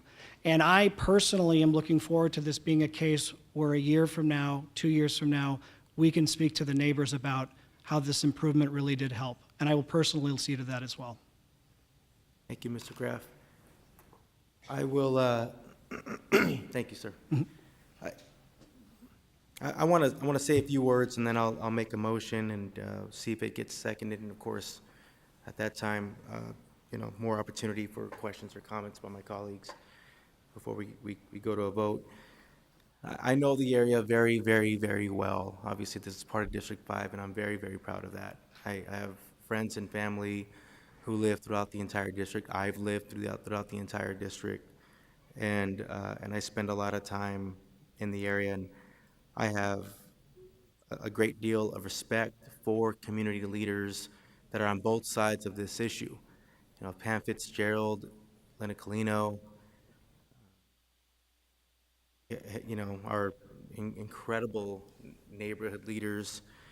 Darlene Newsome is an incredible advocate for our community and the things that she's doing, all of which live in this community, live in this neighborhood. And I know that, you know, well, in Darlene's comments as well as others' comments that were on the opposition, you know, people are talking about, you know, and I don't want to put words in people's mouths, but people are talking about eyesores, and people are talking about the situation that we are living in, and you know, this is definitely a great community. It is a great community. It is a transitioning community. We have light rail coming in. We have a few other things, and it's not just this particular neighborhood. Frankly, it's throughout the city of Phoenix. We have some social issues that we're dealing with throughout the city of Phoenix, and we would not be doing as well as we are today without the community leaders on both sides of this particular issue. I understand that we have had a series of text amendments and parking variances. I know that although that didn't come up in this public hearing, I was expecting it to.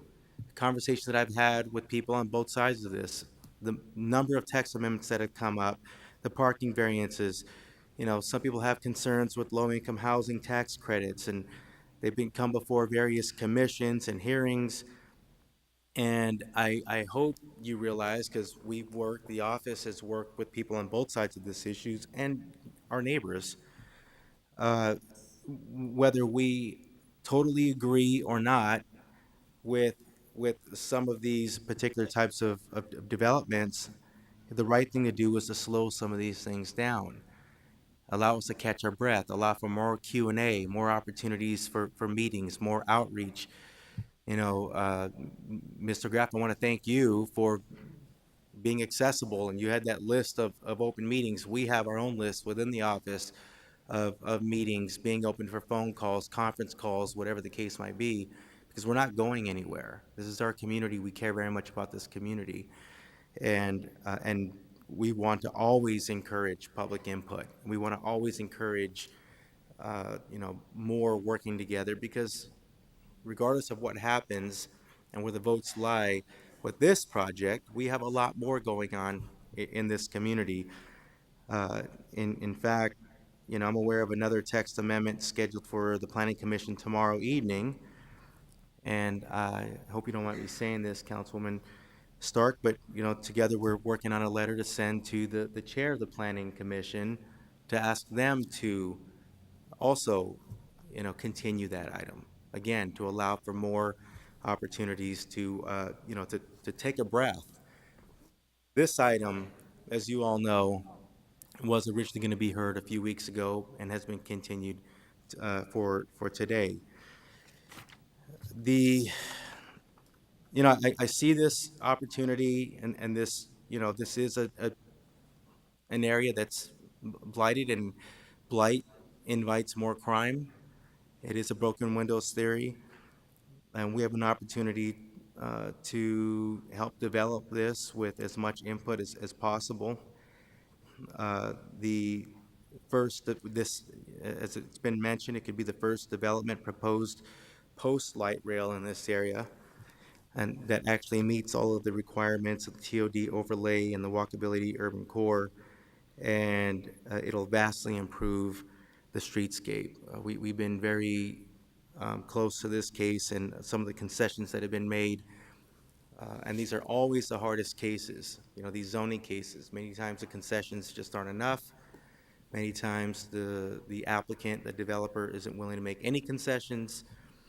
We actually went out and toured it, the team did, many times, and looked at the area and tried to see it from all views.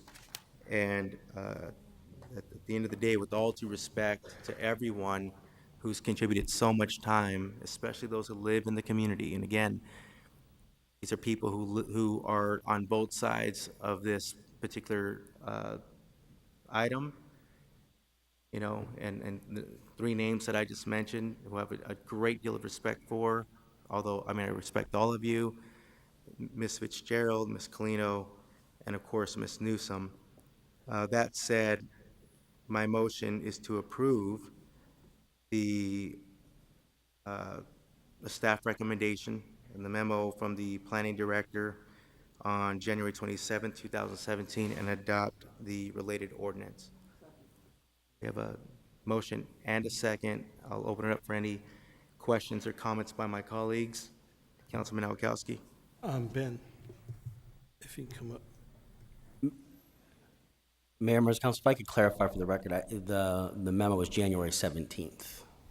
Thank Just you. to clarify. Correction, January 17th, not January 27th.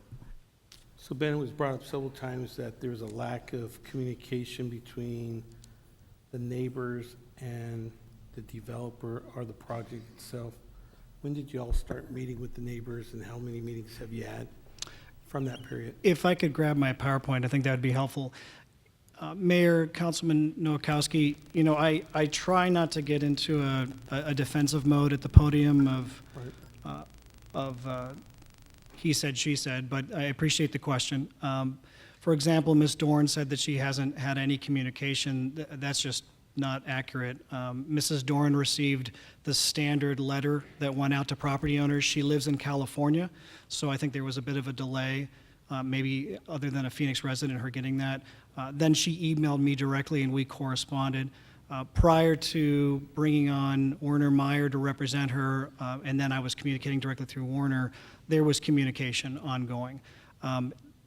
Danny Valenzuela's office gave us the name of various neighborhood leaders who we reached out to before the application had even been filed. So there's been ongoing neighborhood communication. I think where the neighbors' criticism is fair is that they gave us examples of, for example, asking if we could flip the site plan around, moving it away from Mrs. Dorn's. We internally attempted to do that and didn't fairly communicate that it didn't work to the neighbors and moved on from that plan. So they've accurately said that there were some areas where we could have communicated better, but we have done everything on that list that I provided well beyond what the city knows is the required neighborhood meeting. And again, everything in blue was a direct interaction with neighbors. So you can see that the neighborhood open house meeting that was required per city requirements, that was on October 17th, and our first meeting with neighborhood leaders was on September 6th. These were all above and beyond, although I would expect it from any zoning attorney or firm to have these additional meetings. We tried very hard to do that. And after each of the various hearings where the neighbors were disappointed with the result, we would meet again.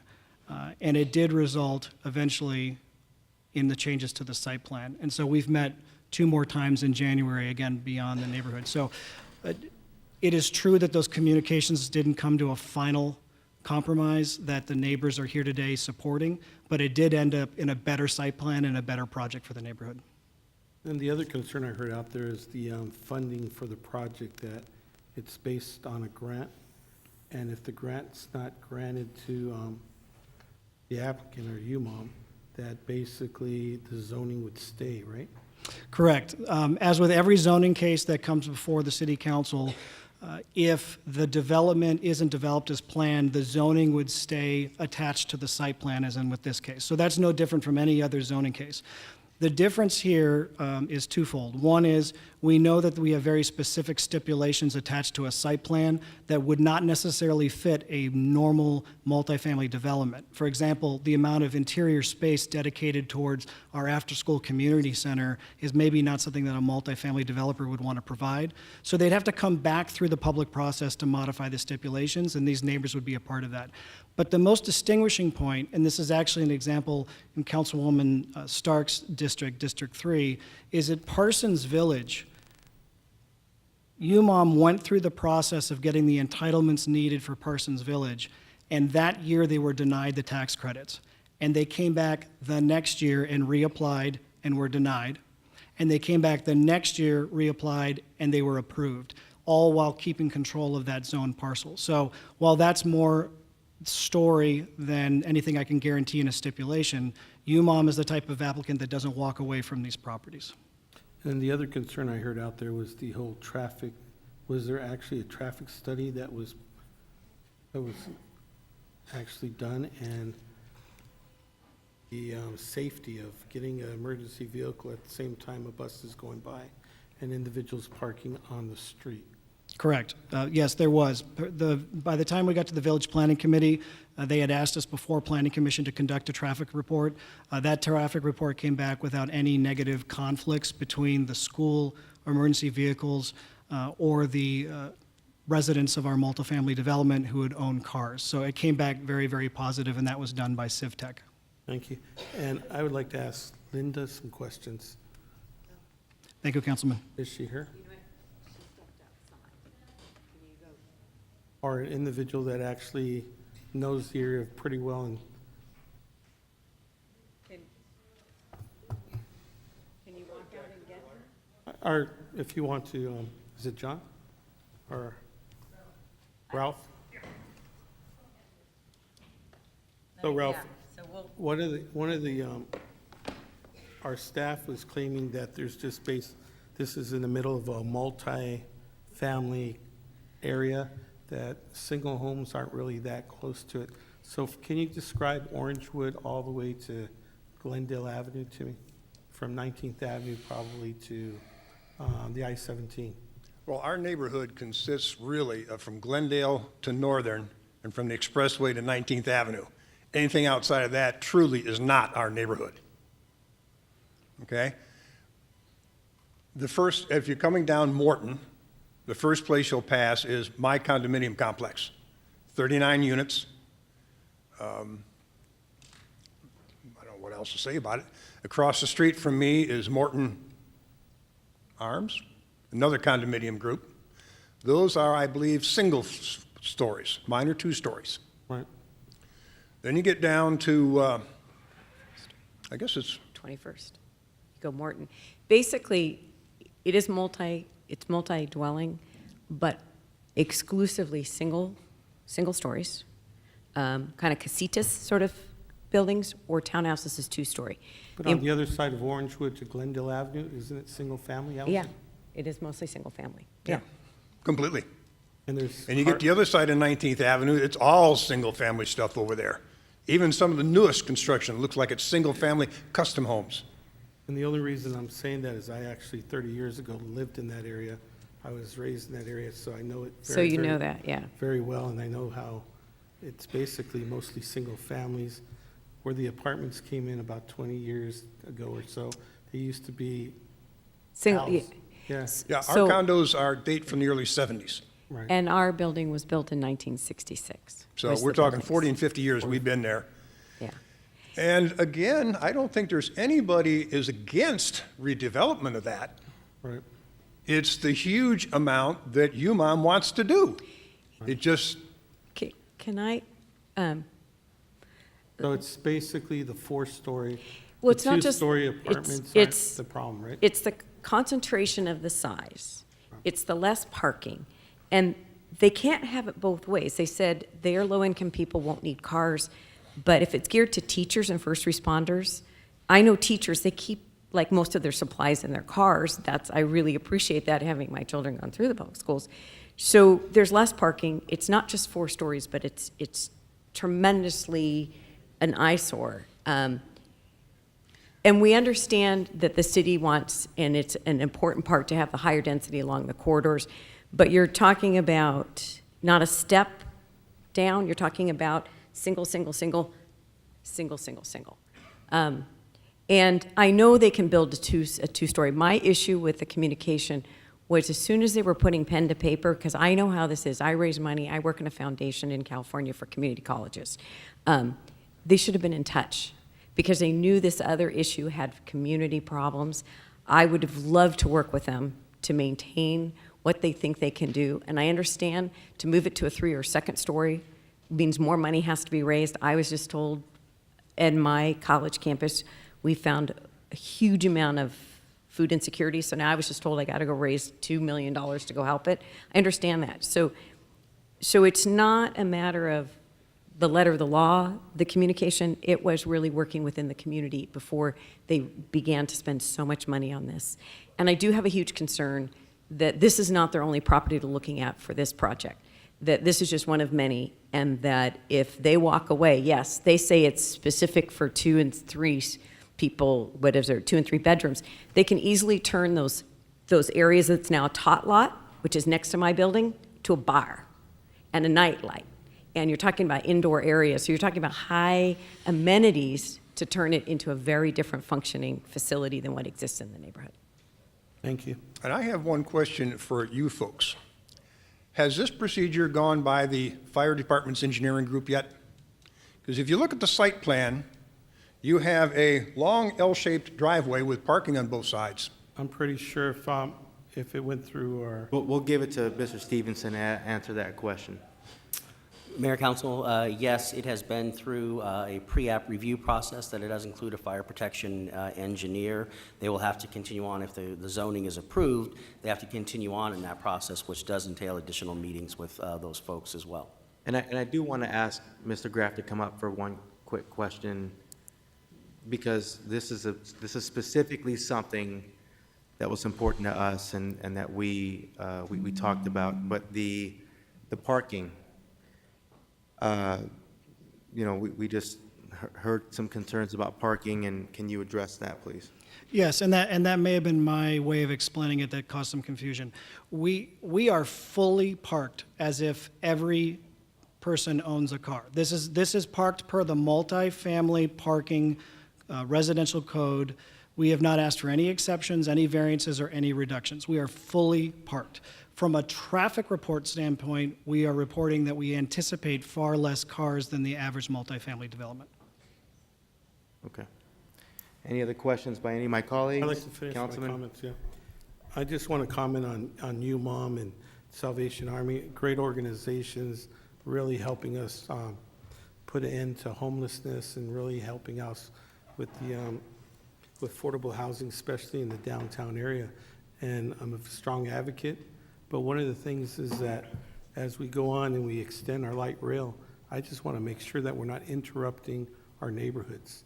The city of Phoenix has many properties along the light rail, and we should really look into partnering up with some of the nonprofits and some of the affordable housing organizations out there to make sure that that's where those facilities, that's where these apartments, that's where the workforce housing should be. And that it's along the line of the light rail. And I'll continue to advocate for that. I'll continue to advocate that we as the city of Phoenix should allocate those properties for that type of housing and those types of projects.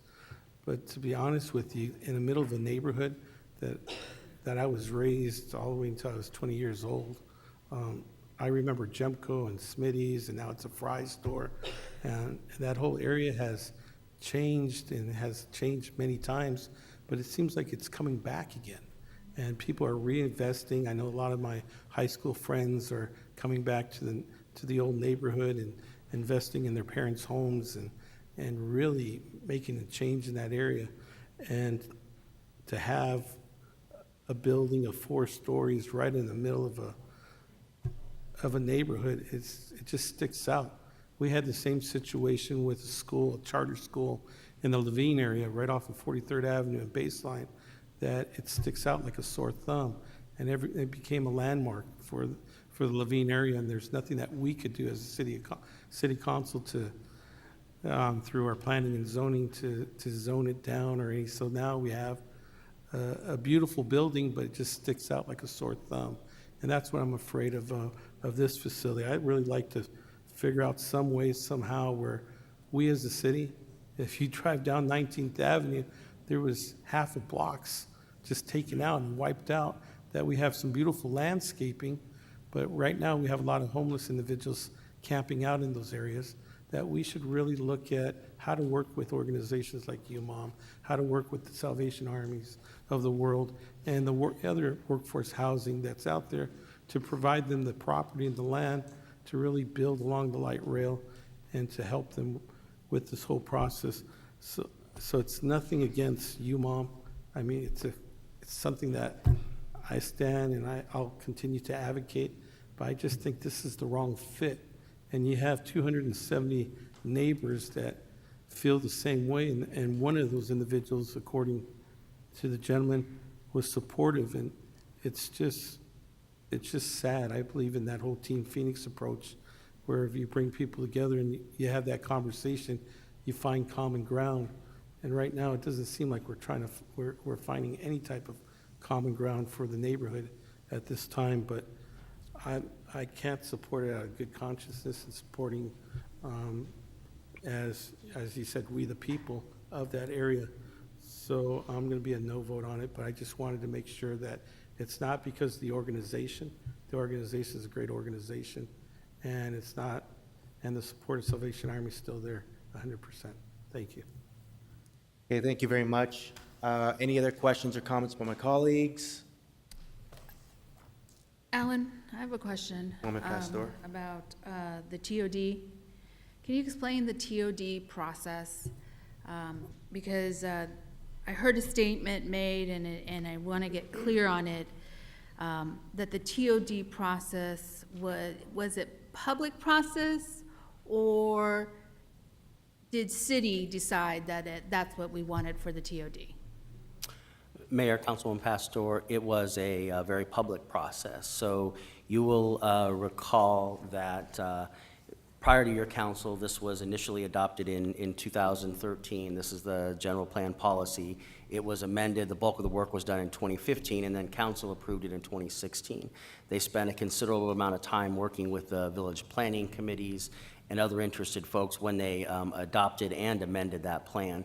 This is, as you recall, relating to issues in your district. It establishes the place type. And so at Central and Camelback, when we had those discussions a while back about the historic neighborhood place type, which is our least intensive neighborhood place type along the light rail line, this parcel also falls in a neighborhood character place type as well, which is that 2 to 4 stories, which is why it falls into that TOD area.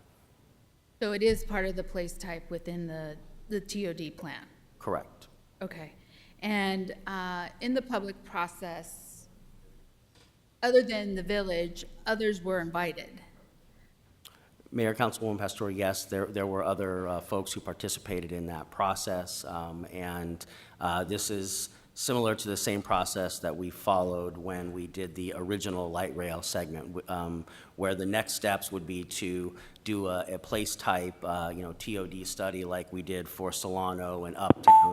This is the precursor document that provides the overall big picture guidance. Then you go in and work on the specifics with those TOD planning areas. Okay, so this, I guess I'm trying to get cleared, because in my district or district, clarity on is that they went through the same process as like Midtown, Solano, East Lake Park, all those reInvent pieces. Mayor, Councilman Pastor, they have went and are going. They're not all the way there because this is the extension component of it, and so we have not got there. The farthest north you've got is the Solano place type that you share with Council District 5, but we are going north of that. This is the document that provides that guidance in the future. Okay. My other question. Can you, I don't know, I think you could probably, but I don't know who the expert is about, I think Cindy's here, explain affordable housing to the public and what that means. Well, since we do have Ms. Stotler as the housing director here, she can come on down and explain all the different nuances about Mayor, Councilman Pastor, our City Housing Director Cindy Stotler is here, and the Housing Department does work closely on affordable housing, which has definitions in federal and other areas, and so Cindy can explain that, and low-income tax credits and that whole piece. Thank you. Thank you, Mayor and members of the council. Affordable housing, such as UMOM is proposing for this site, is income qualified. So you have certain requirements for receiving federal funding, including anything coming from planning or from housing department, which they're seeking loans from housing department in the form of home funds and community development block grant funds. They're also seeking LIHTC funds, low-income housing tax credits. So they have a lot of restrictions on what kinds of incomes they have to accept. So they have tiers of incomes, and it's all in their own plan. I don't have their plan in front of me, so I can't tell you what kind of tiers of incomes, but I know that they will be lower than 80% of area median income, and there will be tiers probably of 30% area median income, 40 to 60% of area median income, and then some at 80% of area. That's what you usually have in these. They usually have restrictions on time frame. They have to, with certain loans, they have 40 years of staying affordable or remaining affordable when they receive these funds. So there's a lot of restrictions on it. They have a lot of rules and requirements that they have to meet in order to do this. In order also to get our funding and sometimes low-income housing tax credits, they have to serve a special population, which UMOM is doing at this site as well. So they'll have a certain number of units set aside to serve the special population with supportive services designed to help that special population with life skills and jobs and education and things like that. The workforce. Yes.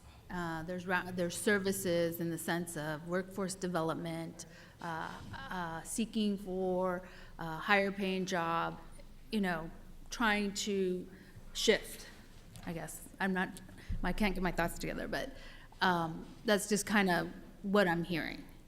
Yes, so usually the goal for serving these special populations, the goal is to give them the life skills, the opportunities for education, the opportunities to get jobs and improve their income and eventually leave assisted housing. That is usually the goal of affordable housing, so providing that starting place for folks to move on after Then that. to qualify, to get themselves stability, to qualify for their first home. I mean, that's how I relate to this. Yes, some of the population will be there forever. I mean, some of them are on fixed incomes such as Social Security or veterans pension or something like that. Some of them will be young folks, or some of them will be teachers and firefighters like I've heard here. So it just depends on the particular circumstances that they're in. But many times the goal of this is to, for those who can, try to give them the services and the support to change their lives and eventually move out of assisted living like this and move into the regular market. Okay, thank you. I guess where I'm at and how I look at this is because District 4, as all of our districts, have many affluent neighborhoods, and then we have super poor neighborhoods. And there's a mixture of population within our districts. And I can tell you on the corridor of the light rail within Central, from McDowell up all the way up to Bethany, that I work with affordable housing in a way that it changes and is part of and is connected to our community. I have great examples within my district of Native Connections. Sits right on Central and I want to say Clarendon, but it is Clarendon. That sits right in the heart of Central, right across the street from Central High School, right connected to the light rail. I have Tumbleweed, which now is now under UMOM in the heart of a 19th Avenue, and I cannot remember between Indian School and Camelback, that is a quarter-mile in from light rail. I also have 1 in 10, who is another community group that provides housing for LGBTQ teens and provides transitional housing for them also. So I have all this mixed use within the affluent area of Central Phoenix. And we seem to be able to work together, connect with one another, and help one another out. In particular, in some of these, with Native Connections and Tumbleweed and at 1 in 10, I work closely with them to also connect with the neighborhood, where they can be part of block watches, where they're part of neighborhood associations, where they help with cleanups. And so I see good in all of that because they are part of our community. As I think these are the conversations we're going to start to see more and more in our neighborhoods and in along light rail. And times are changing, and we need to be able to have some affordable housing for those populations to be able to live and be able to then get the services that are needed, get the life skills that are needed in order for them to grow and move forward. So I am in favor of this motion, and I will be voting yes. Thank you, Councilwoman Pastor. Any other questions or comments by my colleagues? No more cards. We have a motion and a second. Roll call. DeCiccio. Noakowski. No. Pastor. Yes. Stark. Valenzuela. Yes. Waring. Williams. Yes. Gallego. Yes. Mayor Stanton. Yes. Motion passes 7-1. That is the last item on this agenda. Meeting is adjourned.